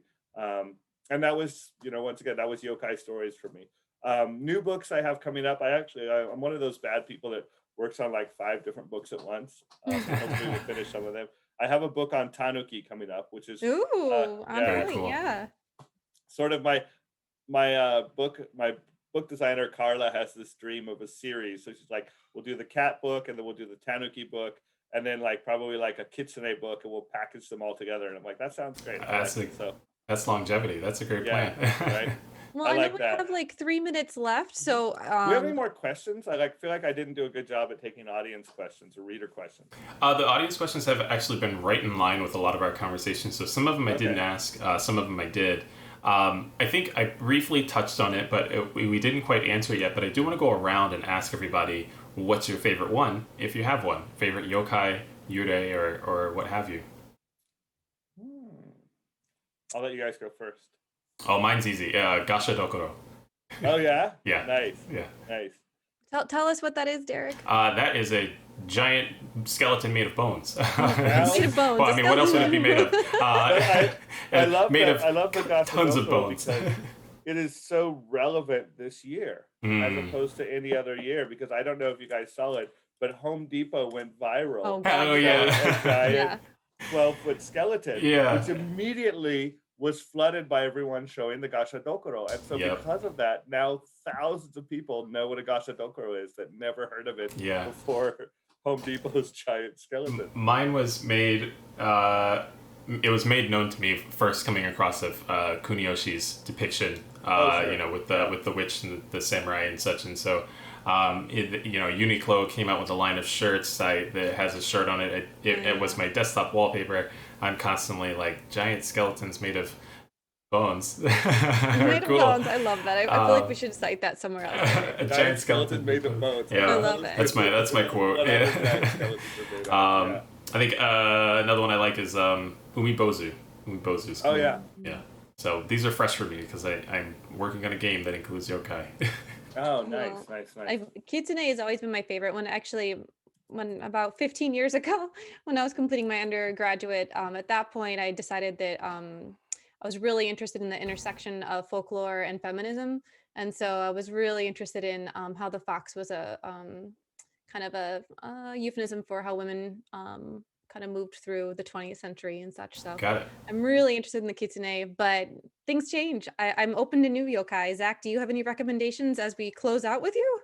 Yeah, I mean, like, and I'm also the same that there's so many yokai and so many of them are so great, and I have so many favorites that I really couldn't pick just one, but one of my ones that's like a little less famous, but I really love is the Gotoko Neko, and it is so a lot of yokai, they have these specific purposes, or they're awesome, or they're crazy or something. So the Gotoko Neko is this magic cat who, and if you think about old Japanese houses, they used to have basically a fire in the middle Mhm. to keep everyone warm in an old Japanese farmhouse, right? So you'd light the fire, you'd put it out at night so you didn't burn the house down, then you go to sleep. And sometimes you'd wake up in the morning and the fire was still going, right? And the Gotoku Neko is a magical cat who sneaks out at night into a house that's cold and blows on the fire to heat up the house so that it can be warm and comfortable. Yeah. Oh, I love the idea of just this old cat sneaking out in the house. It's like, it's cold out. Yeah. And just all this thing does is stoke up the fire so it can curl up into a warm house. And How like, cozy. Yeah, Cozy it's yokai just are cool. this yokai of coziness Yeah. that I absolutely love. And I love the idea of just this old cat just doesn't do anything else. We just like, and in the modern world, I mean, basically what the modern world would be, the Gotoko Neko would be like, I always think of like an old married couple or something, they're sitting at the house. It's like, Marge, did you turn the heater up to 70? We're only supposed to have it at 67. Yeah. She's like, must have been the cat. I mean, that's basically must have been the cat is the entire story of the Gotoko Neko, right? It's the cat that just like turns the heater up a little bit higher so it can be comfortable. That's so good. Before we end things with our conversation today, I do want to highlight some of the favorites from our chat.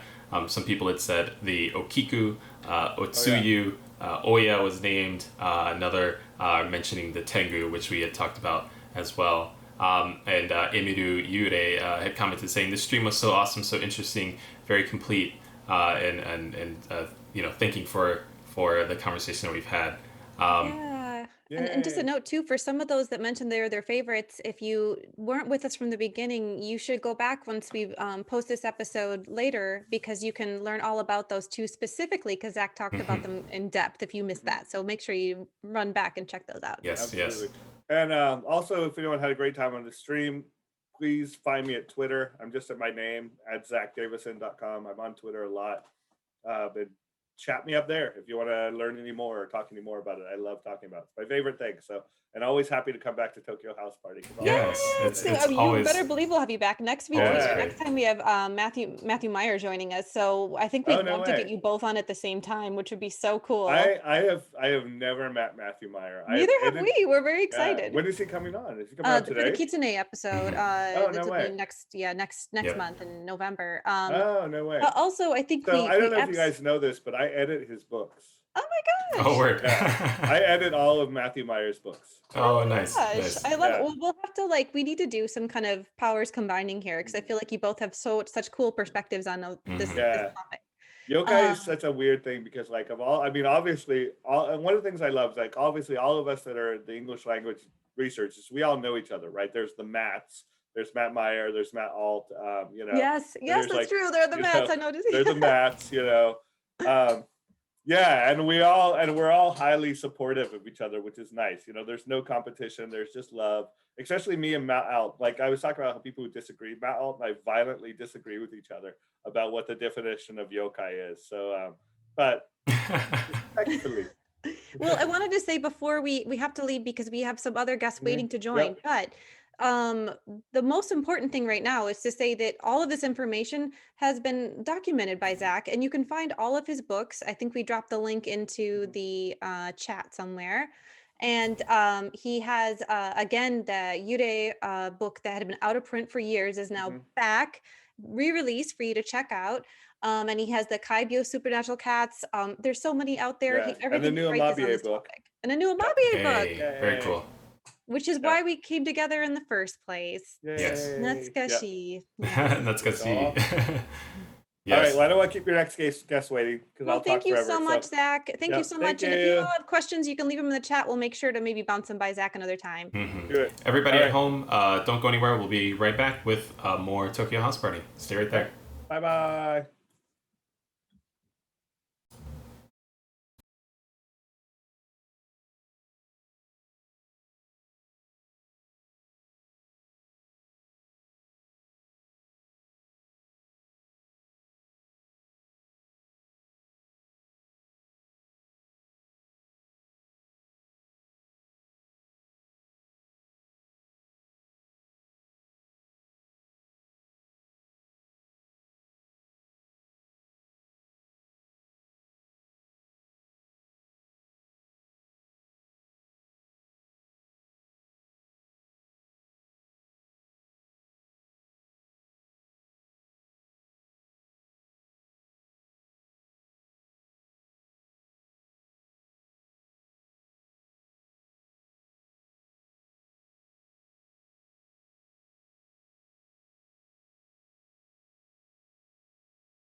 All right. Alrighty.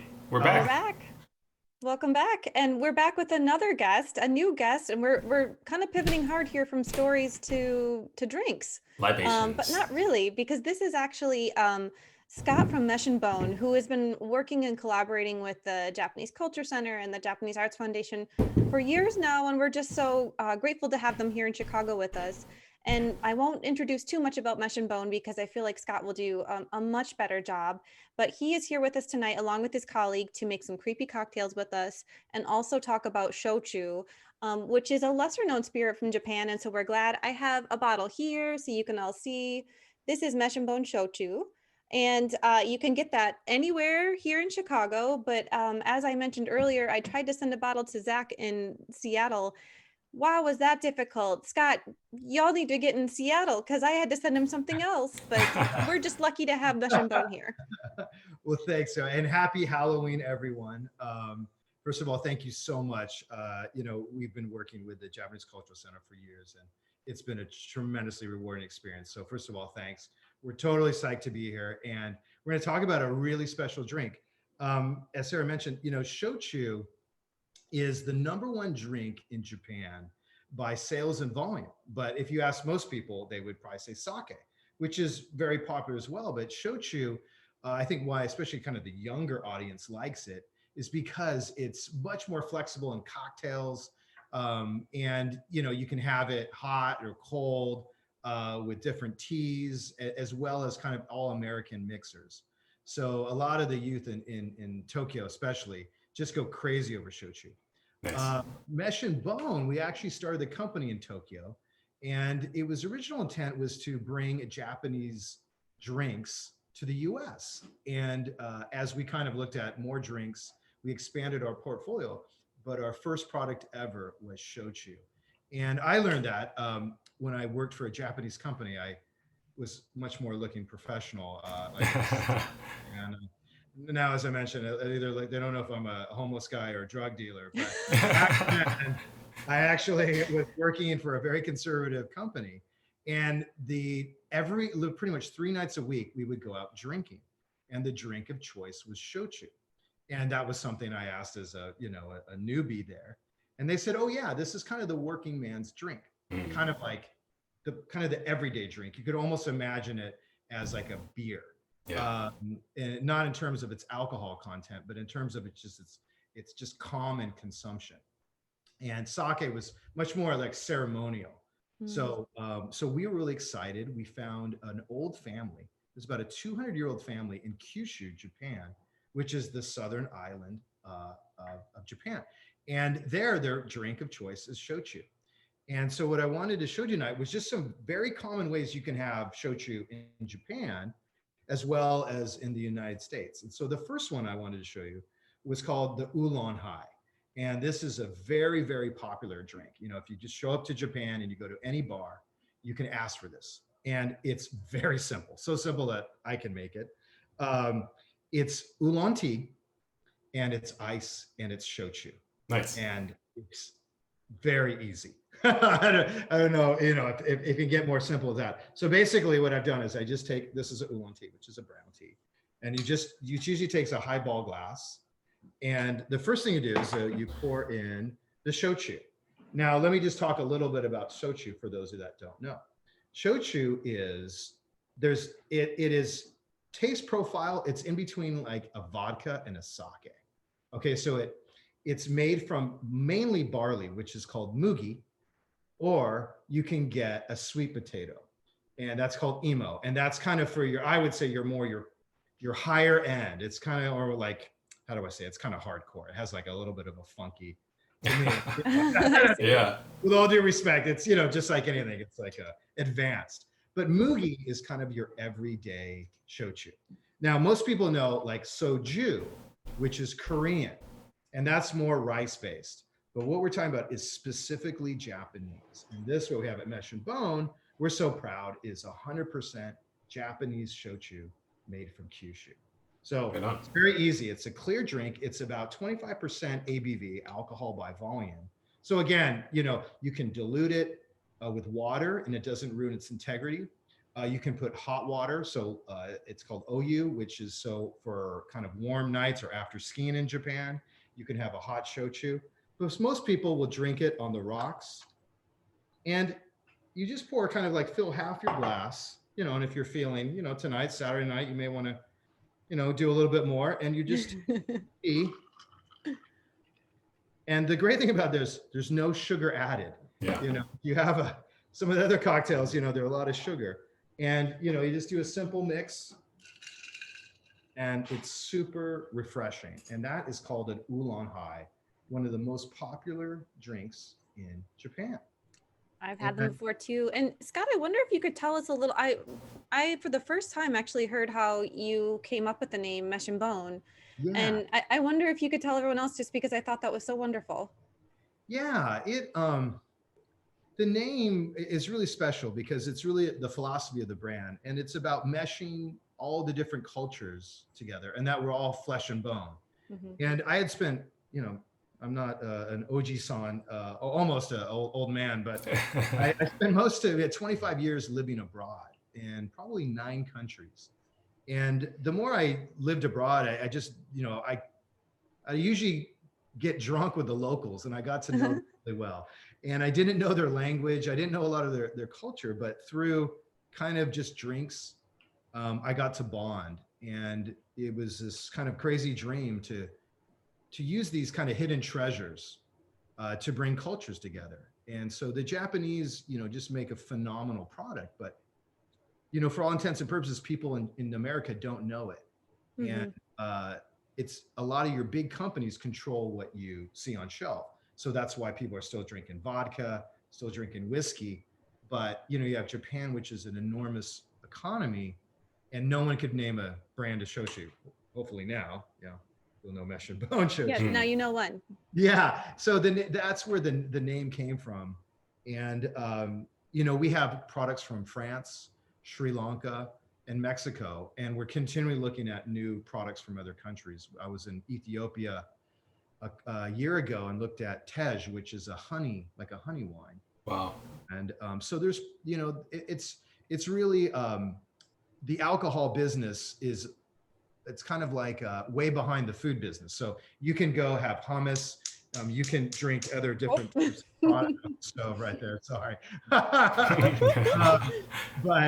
So in drinks, most people are kind of drinking stuff from many, many years ago. So Mesh&Bone, our whole intent is to bring these hidden treasures as well as the cultures behind them. And that's why we really wanted to partner with the Japanese Cultural Center, because we want people to learn about it. It's a beautiful. I love that, Scott. I mean, I think that's so wonderful. And all this time, I just loved that your name was so macabre. That just appealed to me so much. And I didn't realize it was also so lovely. I mean, we actually work with Scott and Mesh&Bone when we do lots of things at the Surgical Science Museum about, seppuku and such. And they always come and support that. So we can't miss out on asking if Mesh&Bone can join when we have a spooky event. But turns out they're actually just lovely and it's so sweet. So yeah, just had to fill in that context. Well, thanks. I'll just tell a very brief story. The way Sarah and I met, I was walking back, I think, on Belmont Street in Chicago, where the center's at, and I saw the, kind of the hiragana and the katakana, and I just walked right in. I said, hey, there's something Japanese going on here. and from there, it's been a great partnership. So what I'll do now is I'll hand it over to Tim, and Tim's got really combining a lot of the American skill set of cocktails with the Japanese know-how. So I'm going to hand it over to our boy Tim, and thanks everyone. Hey, Hi, thank Tim. you, Thanks, and hello, Scott. Tim. All right. Hey, how you doing? Good. Thanks for joining us. Absolutely. Thank you for having us. So tonight I'm going to make 4 different cocktails using shochu. And the first one I'm going to make, you can have it 2 ways. It's going to be a shochu and tonic. Ooh. And Sounds that's what I like the versatility that shochu has. Mm-hmm. And I like just the way that it never overpowers a drink. It just enhances it. Yeah. So the first thing I'm going to do is I'm going to take 2 ounces of the shochu. And then I'm going to take a little bit of fresh lime, just a squeeze of it.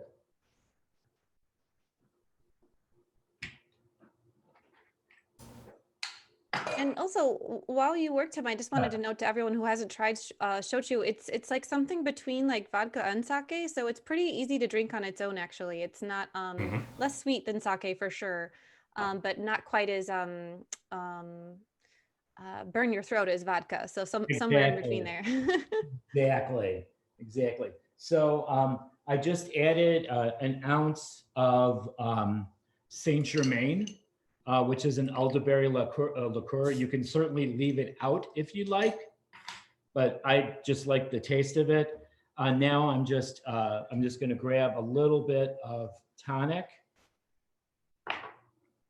Just going to give that a little bit of a mix. And just going to clip our lime to the glass. And there is a shochu and tonic. Nice, very cool. And for the viewers at home that were keeping up with you, just to cap it off, can you, once again, kind of list off some of the ingredients that went into that? Sure. So the first, just an ounce of shochu, ounce and a half, I would say. Mm-hmm. Then 1 ounce of Saint Germain, or you can certainly leave it out. A shochu and tonic is a great drink on a hot summer's day. And then you're just going to add your favorite tonic. Great. And then just top it off with a little bit of lime. Sounds tasty. It is. Yeah. It's just really refreshing. Yeah. And that's my favorite part of it. Scott made me one some ages ago that had just tonic water and I think just a scoop of cantaloupe in it or lemon, and it would just like that little bit of lemon in the drink or the melon in it. Oh, it was so good. It was so good. Right, and that's one of the other things that you certainly can do is just put some your favorite melon, cantaloupe, watermelon, whatever you'd like in a glass. That's just really, really cold. I would almost freeze your fruit. Mm-hmm. And then pour the shochu over that. And then you can mix in a little bit of tonic, or you could just make I've done a fruit salad before. Oh, wow. That's a strong fruit salad. Tasty. Yeah. Instead of using a simple syrup and making it sweet, just a little bit of mint and then the shochu. Heck yeah. And that makes an excellent fruit salad. And I believe. Just really refreshing on a hot day. So the next one I'm going to make is kind of fun. It's going to use something you really don't see a lot. It's a little bit of celery. So we're going to take a little bit of celery. We're going to take a little bit of salt. Oh. We're going to take just a little bit of lime juice.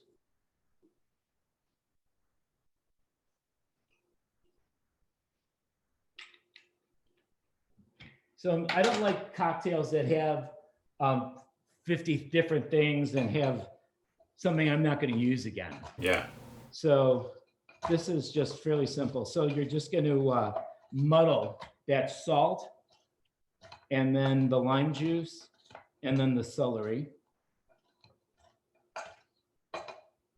Ooh, just real quick for anybody who is, because I know what muddling is, but for anybody who is not versed with any cocktail terms, what is muddling?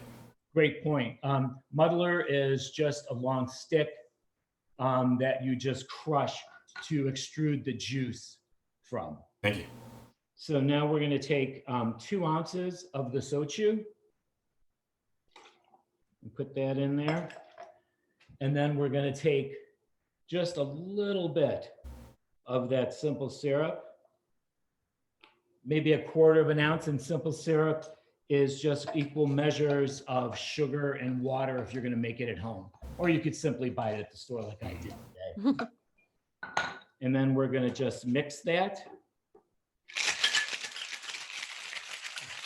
You all have to watch very closely because you have to make this at home for all of your people you're quarantining with. You are now the bartender, so you've got to learn. Surprising guests with a fancy drink.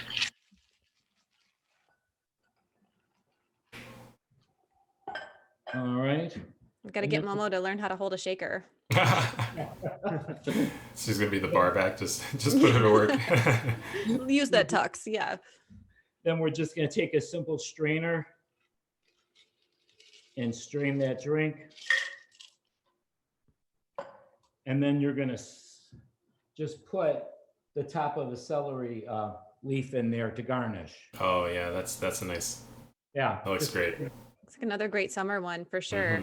And celery and lime. Can you give us kind of your impression of the taste profile? Because I know celery always feels pretty refreshing, in my opinion. You don't really.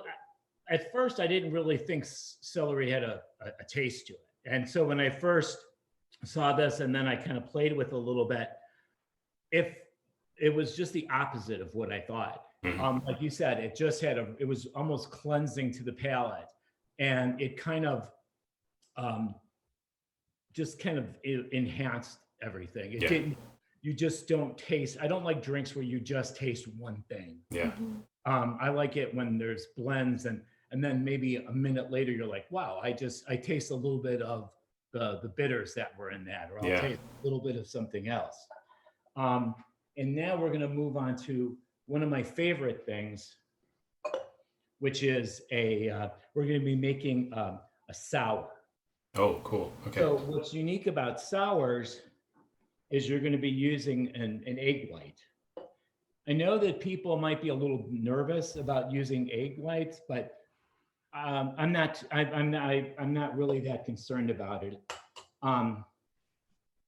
Because you're going to be using lemon juice. You're also going to be using the alcohol, and that's going to kill any bacteria that's in the egg. I see.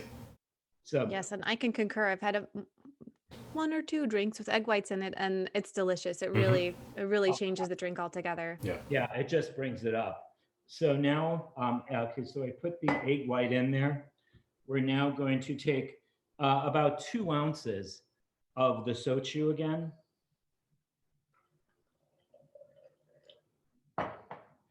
And then we're going to take about 3/4 of an ounce of lemon juice.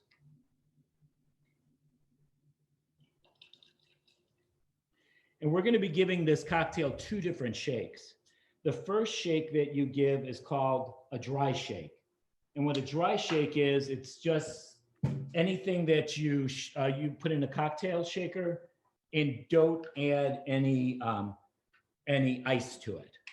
Because what you want to do is you want that to foam up. And if you put the ice in there straight up, you don't get as frothy a drink. Right on. All right, so we're going to put that, and then we're going to add some. We're going to add some ice.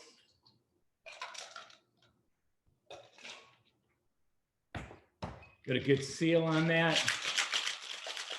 I hope Momo's watching right now. And then because we let it sit for a little bit, it took it away.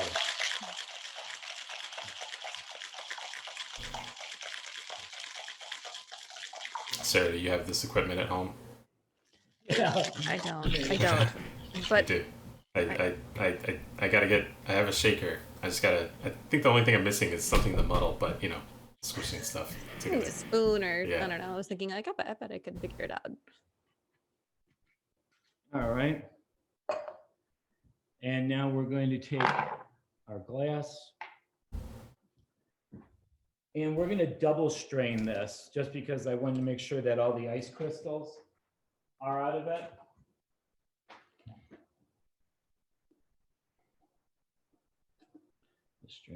And if anyone makes any of these cocktails, I really hope that you'll share them with us. If you just tag Japanese Arts Foundation as you make them and post them on your social media, we will share them right away. I want to see how you guys do this too. And then that tells me if Momo can do it. And it's really important research. Yes, please make some of these fancy drinks. I know once I have a moment away from the computer, I have some Mesh&Bone in the cabinet that's waiting to be used. And so now I have some other cocktails in mind to pair with it. Great. And that is our shochu sour, sorry. And now we're going to be making the last cocktail, which is probably one of my favorites. And it's probably the simplest cocktail that you make. For that, I'm going to go to the freezer. Oh, no, I already took it out. Sorry about that. We're going to just use a silver mug. You don't have to be as pretentious as I do. A regular glass is fine, but I got this as a Christmas present, so I'm using it. All right, so we're just going to take, and it's going to be a shochu mule. Ooh, okay. And what I love about a good mule is that it is just so refreshing. Mm-hmm. So the first thing we're going to do, so simple. 2 ounces of shochu. We're going to take a little bit of lime. And to note for everyone, if you may have noticed that this episode is called Yurei, Yokai, and Amai. Amai means sweet. So we are combining some spooky and sweet together in this episode. So we have moved on to the sweet section, which is also now called the Wido Show, or the Wide Hour, where all topics go. Good. And then the final, this little final bit of it, you're going to add your favorite ginger ale to this, ginger beer. Yeah. And then just give this just a very quick little stir. And then just garnish with a little sprig of lime. Lovely. That looks tasty. And that's it. Great. Yeah. That looks great. Thank you so much for sharing all this with us. I know we wanted just to say thank you. And, so what we're just to tell you what we're doing, we're revamping our whole web strategy. So you can actually buy direct now online, which is like the first time ever. So I'll kind of send an announcement to you guys, but we're redesigning so you can actually, with your thumb, just press buy. Yeah. So if you're in Seattle, and I wish we had it there. I'm sorry, Sarah, but No, it's okay. they could buy it and then it will be able to ship it direct. So it's kind Well, I told Zach I still owe him a bottle, so I'll still send him one because he was like, I want to try it. It looks so cool. Yeah. So I'll still send him one. No, And for so sure. what is your website? I think we have that to share in here, Yeah. right? It's Mesh&Bone.com. Well, we're sharing it in our chat so people can see it too. Gotcha, covered. Yeah, HANDBONE. And so that's not, so we can't do it yet, but I would say in the next, probably by Thanksgiving, we'll have the direct to consumer site. So I would just say, hold on, maybe bookmark Yeah. the website, and then in a month, come back and you'll be able to buy direct. And just want to say thanks for everyone. Obviously, thanks to Tim. Tim's Yeah, thank you both, honestly. been And Scott, what is your favorite cocktail if you had to pick one? my favorite cocktail. I mean, it's probably the Oolong Tea because that's Yeah. something I had as a salary man, every day after, only 12-hour days. And Yeah. what I liked about it is it's no sugar. Yeah. Yeah. That's hard to find. And so, you don't have that next day, the sugar hangover. And I just found it super refreshing. And but all these, especially the ones that Tim make, are just so exciting. So, it's a really, I call it the Superman drink because it can go with literally anything. You have it with cuisine, you can drink it on its own. Yeah. Again, you could have it with hot water, and that's, with sake, you have to kind of heat the outside. Mhm. But with shochu, you can just add it directly in, and it doesn't ruin the integrity. Oh, So- that's important to know. Yeah. Oh, Yes. and also, where can people find it if they are in the Midwest? So yeah, so we're in Wisconsin and we're in Illinois, primarily in the Milwaukee and Chicago areas. If my accent was right, I'm trying. Midwest accent. And we're at Whole Foods, we're at Target, we're at for Chicago, we're in Mhm. kind of the major retailers, Mhm. like bars and restaurants. Obviously now, with the whole COVID, it's a little touch and go about bars and restaurants. So, Yeah. but home drinking, and that's why Tim wanted to share these with you. And I think you saw from these cocktails, they're not that difficult to make. And Right, right. Yeah. Yeah. Chat, I'll have you know that Scott and I met at Food Smart initially, both because I was interested in shochu and that we just started speaking a little bit of Japanese with one another. And I'll have you know, I very happily went home with 2 bottles of shochu that day. So, Thank you. yeah, it went to really good use. Scott, thank you so much for being here, and thank you so much for hanging out with us.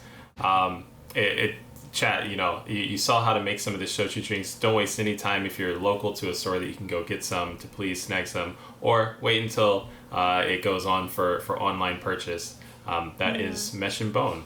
I wanted to add too that a lot of what we're doing here on Tokyo House Party is letting everyone know about all the really great things from Japan you can find here in Chicago, and the wonderful people that we have within our community doing cool things, and just hoping that you will also support them too, because they're out there doing all this cool stuff and bringing the things that we have no hope or agenda of getting to do in the near future to us here at home. So like I said, when Scott had mentioned earlier that he popped into the Japanese Culture Center that day, and he was like, well, I make something called shochu. And I'm like, oh, well, go on, So it's really, this kind of community keeps growing, and it's with the support of everyone. And we just are so glad to have so many guests to even be able to tell you about all the cool things from Japan happening here in Chicago, and frankly, nationally. So we hope that there's people here outside of Chicago. These things are also open to you too. Yeah, right on. Up next, chat, again, don't go anywhere. The show's not over. Up next, we are starting our next segment, which is going to be a watch party. Actually, we have something else. We have something else? For break. How about that? Oh my God. No, the break is coming. The break is coming. I'm just saying, don't go anywhere. We'll be right back.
Welcome back, everybody. So we have still action-packed things for you, and we promise sweets. We're still delivering on the Amai end, and we are here with it. So we actually spoke with the amazing people at KURIMU, which is a ice cream store focusing on Japanese flavors here in Chicago earlier this week. So we'll be doing one of those Back to the Future moments where you'll have to bear with us because we are in the past and the future, all things in between. And we are going to share that with you now, but we will still be in the chat. So if you have any questions or you're just wanting to kind of let us know how amazing everything looks in real time, we are still here chatting with you. So Derek, anything else you wanted to add?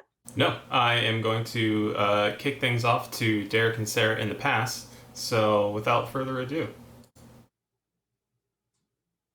All right. So just to kind of get us rolling, we are now here, future past, time frame. This is actually Halloween. I'm not in my costume. So yeah, be prepared. There is a costume coming for future people. And we are here with Lily from KURIMU. And maybe we can learn a little bit more about how to learn what Lily's doing here and all of the yummy things they have to offer. But to get us going, Lily, would you like to introduce KURIMU to everyone? Hello, everybody. So Kurimu is a Japanese name, which translates into cream in English. So that's how we get the idea to bring ice cream and desserts, Asian desserts, into Little Italy. And we focus on a lot of Asian flavors. And all this kind of start when me and my husband, we actually travel to Japan a lot, and we really enjoy the dessert there. Basically, we enjoy the culture, we enjoy everything there. So we decided to do something a little more fun, like we have our melon, one of our signature melon pan bun. We want to bring it back to the U.S. and let people know about it. So it's actually a warm bun. It tastes exactly like a melon, and then you can choose different variety of ice cream to be inserted into the bun. And so it's almost like a ice cream sandwich, if you want to describe it. But the warm and the cold mixture, it's just a really good combination, especially during this time, the fall, the winter, holding a warm bun, but then in the middle there's cold ice cream.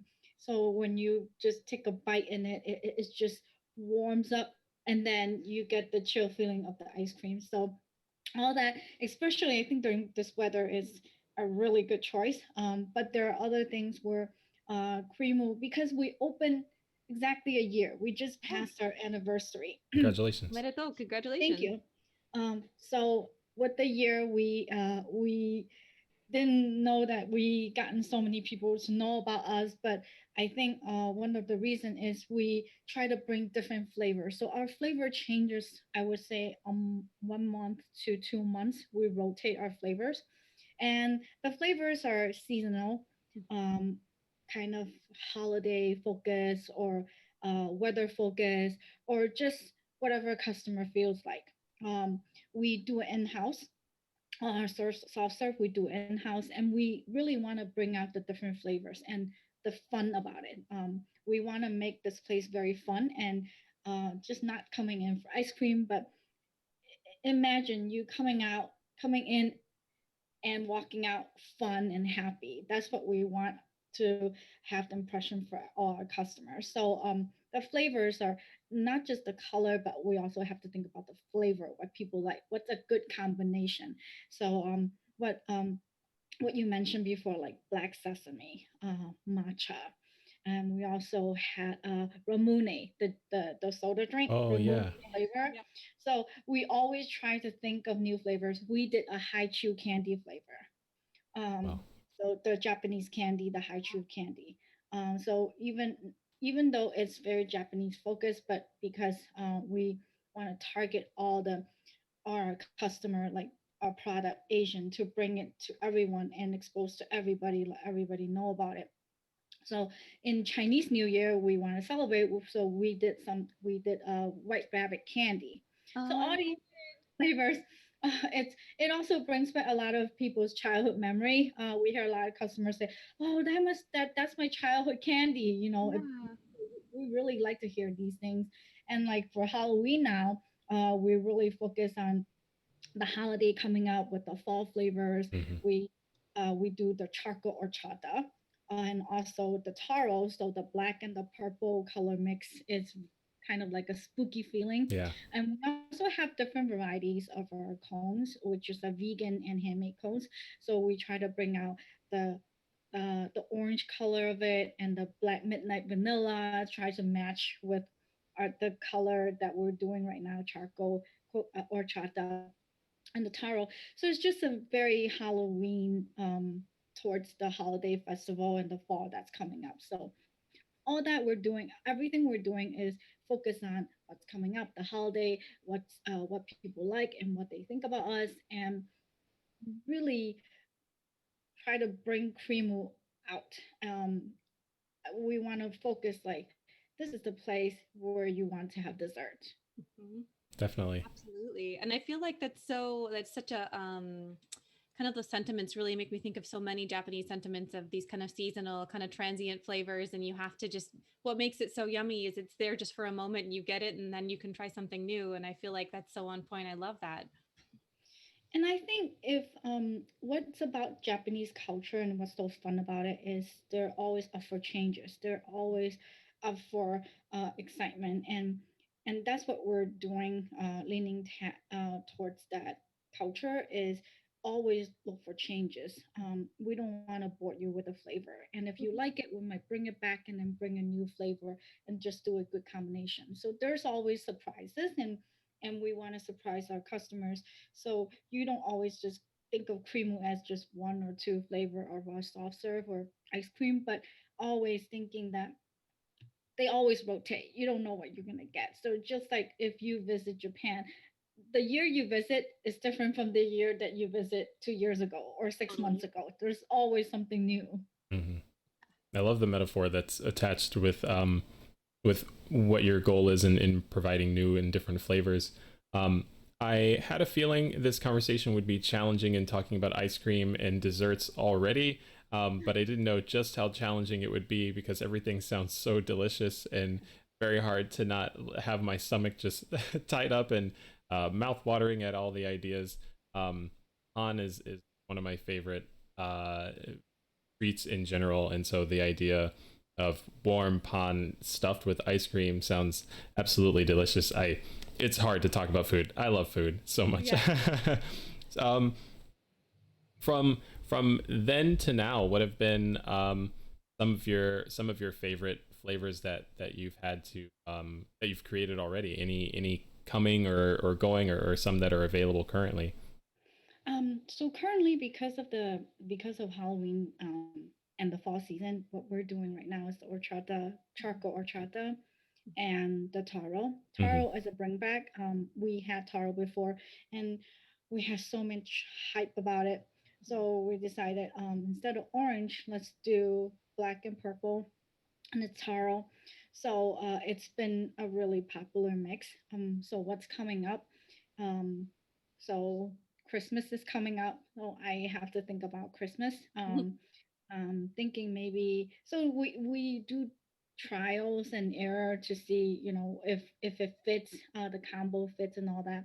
But there are some ideas out there, maybe bringing white rabbit back with um with matcha, like for the holiday season, or cereal milk with matcha.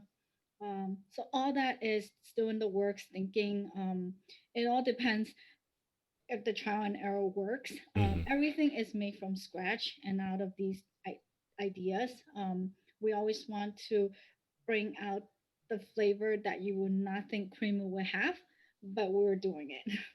I love it. I wonder if maybe we can convince you to do a Tokyo House Party flavor in the future. I'm just planting the seed, just planting it out there. But that said, I wonder if you could also tell us, one, how do you make these flavors? And two, thinking about some of these flavors might not be familiar to everyone, like taro, which is maybe you could tell everyone what taro is. So taro is a type of a yam. It's from Asia, so it's like a sweet purple yam. Um, so it has like a nutty flavor, but it's not really nutty. You from think of it like a yeah, I would say it's a yam, and there's different color of yam. So this is a Hmm. specifically purple yam, Right. and it's definitely Asian focused.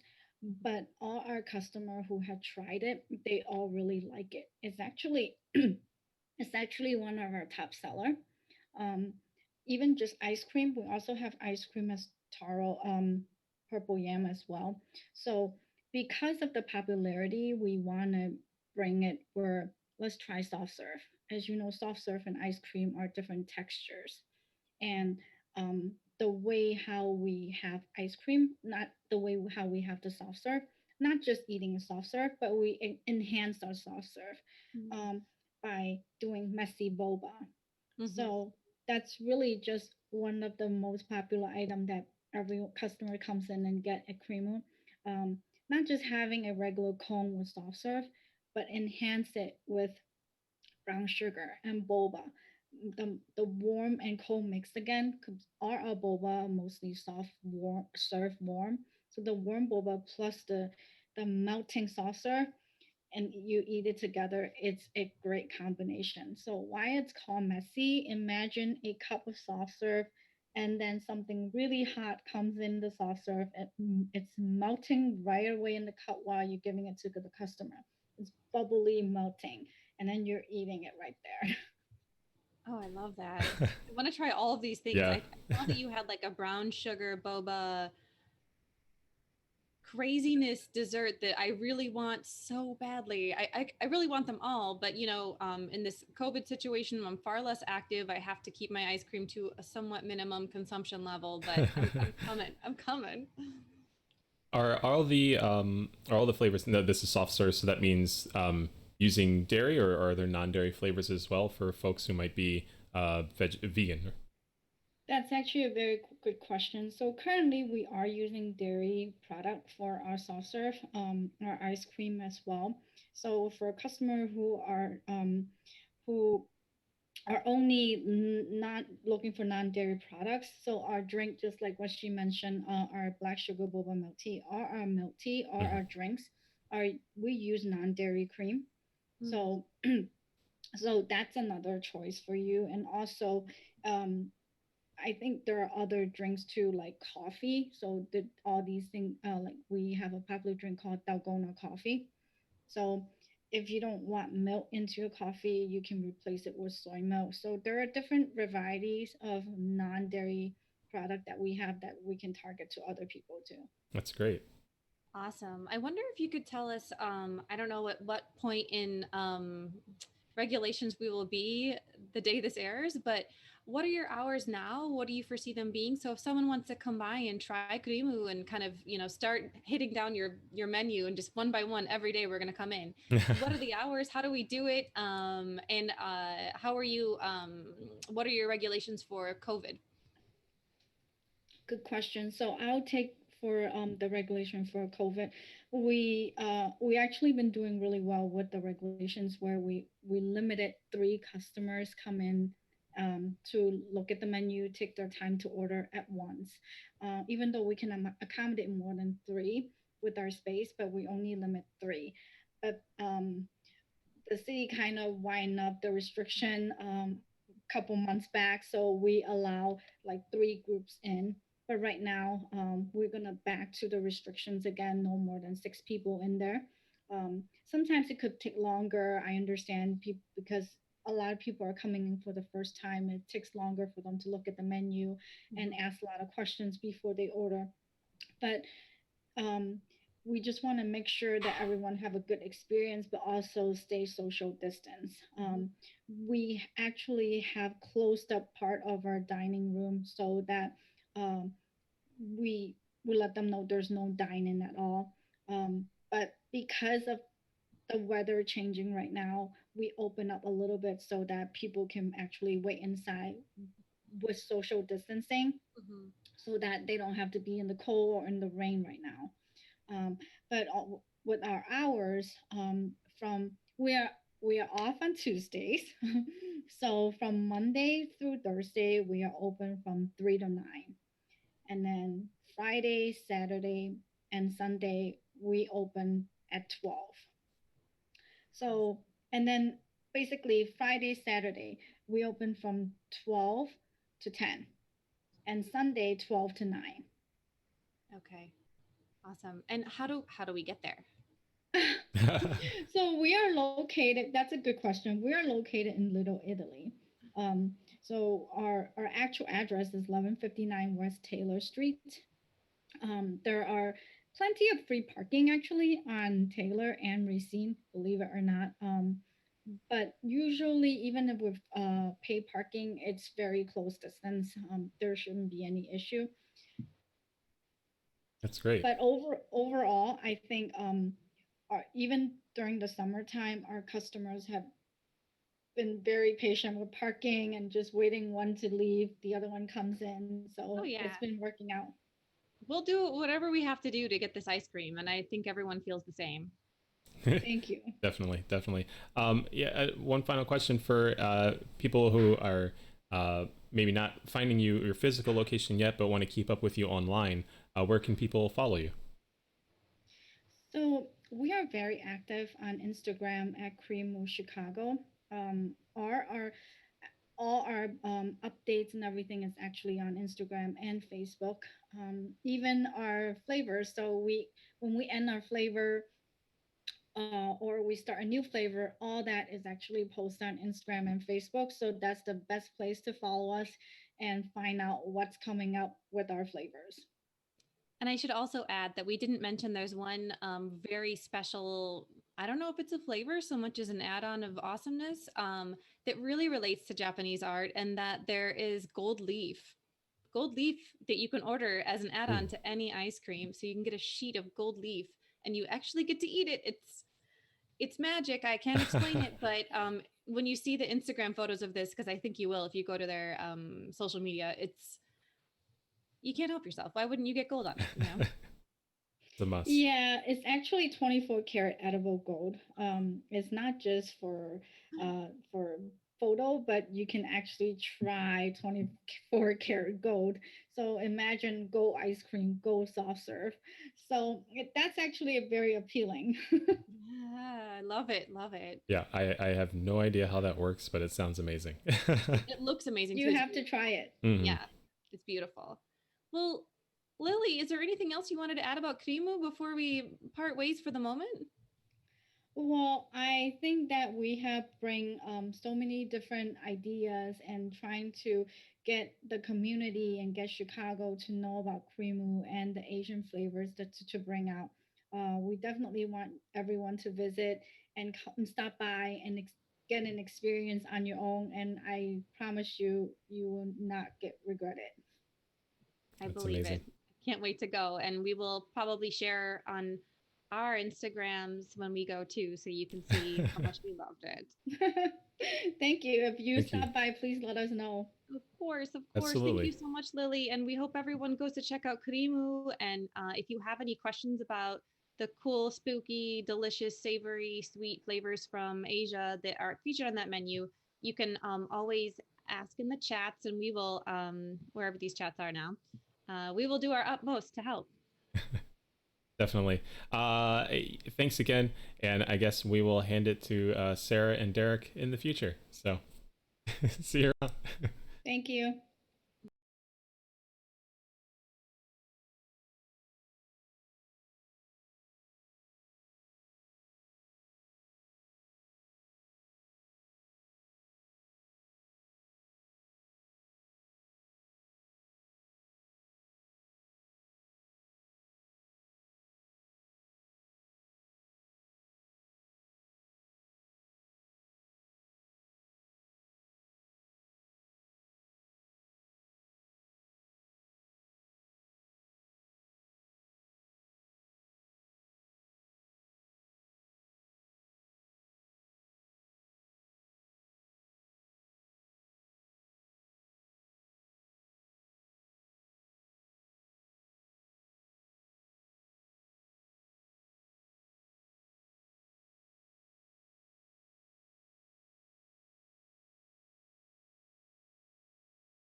Alrighty. So I hope all of you enjoyed that segment. It was a pre-recorded segment, so thank you to Derek and Sarah in the past for for talking about visiting with KURIMU. I hope all of you take an opportunity to go visit KURIMU. Yeah, and let us know if you check out their Instagram page. It's unreal. I mean, I feel like we didn't have great images to show you along with the when she was telling you about these snacks that they have, but they're unreal. Their Instagram is lovely and beautiful, so definitely go check that out. And just to recap too, you can find Mesh&Bone at various retailers throughout the Chicagoland area and beyond, as well as on their website coming forward. And you can find Zack on various social media platforms, but also his books are pretty much everywhere, from Amazon to his own links that we provided as well. And next episode, I think we should note that next episode, like we kind of did a little foreshadowing here, is all about kitsune. So we'll still talk about yokai, but maybe in a more fall fox kind of feel.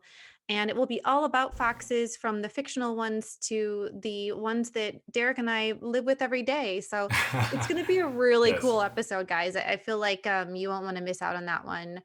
And we'll have, like we had mentioned before, Zach's kind of companion in this world of folklore from Japan, Matthew Meyer, on. So, and he's real fun too. As well as the Midwest Shiba Inu Rescue. It's going to be a cool show. Yes. And next is Sentimental Tokyo, who I'm sure a lot of you are just waiting on for, because, or after this what we'll be showing now. And I want to make sure that you stay until 9, because Van has prepared a really special set for you. Thinking about City Pop's intersection with spooky tracks and spooky feels. So you don't want to miss that. And that will be at 9, directly following what Derek's going to outline for us. Mm-hmm. For real quick, for any of our new viewers, at first I want to say thank you to the people who have followed Tokyo House Party during this segment. One of the things, if you're accustomed to Twitch, you probably noticed that we don't have very out there notifications for followers or subscriptions or anything like that. So I do want to make sure that I highlight those of you who followed us during this episode and even prior to in the couple of days leading up to it. So thank you so much for following us. I hope that you have your Twitch notifications turned on, excuse me, for the next time that we go live for Tokyo House Party, which will be next month.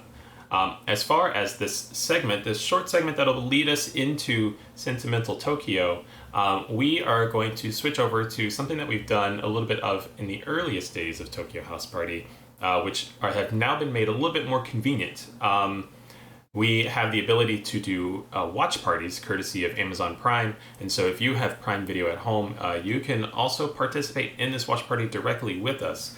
And if you don't, I'll have the link for you for the episodes that we are currently tuning into. But since we've been on the subject of spooky things, yokai, and the like, it is very convenient that Prime has the anime Dororo, which was created by Tezuka Osamu, the same creator of Astro Boy. And in this series is sort of a very unique tale of a samurai with blades for appendages, taking on various yokai and samurai enemies throughout each episode. And so we have about just enough time to feature one episode, and then whatever time in between will kind of lead into the other one. But right at 9 o'clock, we are going to transition Tokyo House Party over to Sentimental Tokyo to send you away on your City Pop hour. Aside from that, that is the end of our phases. And so yes, also to note that you can sign up for our mailing list on our website too if you want to get all of the details about the next episode. But you ought to also follow us on social media, which is we are supported by the Japanese Arts Foundation. So if you follow us on Instagram and Facebook, you'll be able to see all the new things as they pop up. Yes, absolutely. Without further ado, let's jump into our watch party. I hope you enjoy, and see you on the next episode of Tokyo House Party. Happy Halloween. Happy Halloween. Oh my gosh.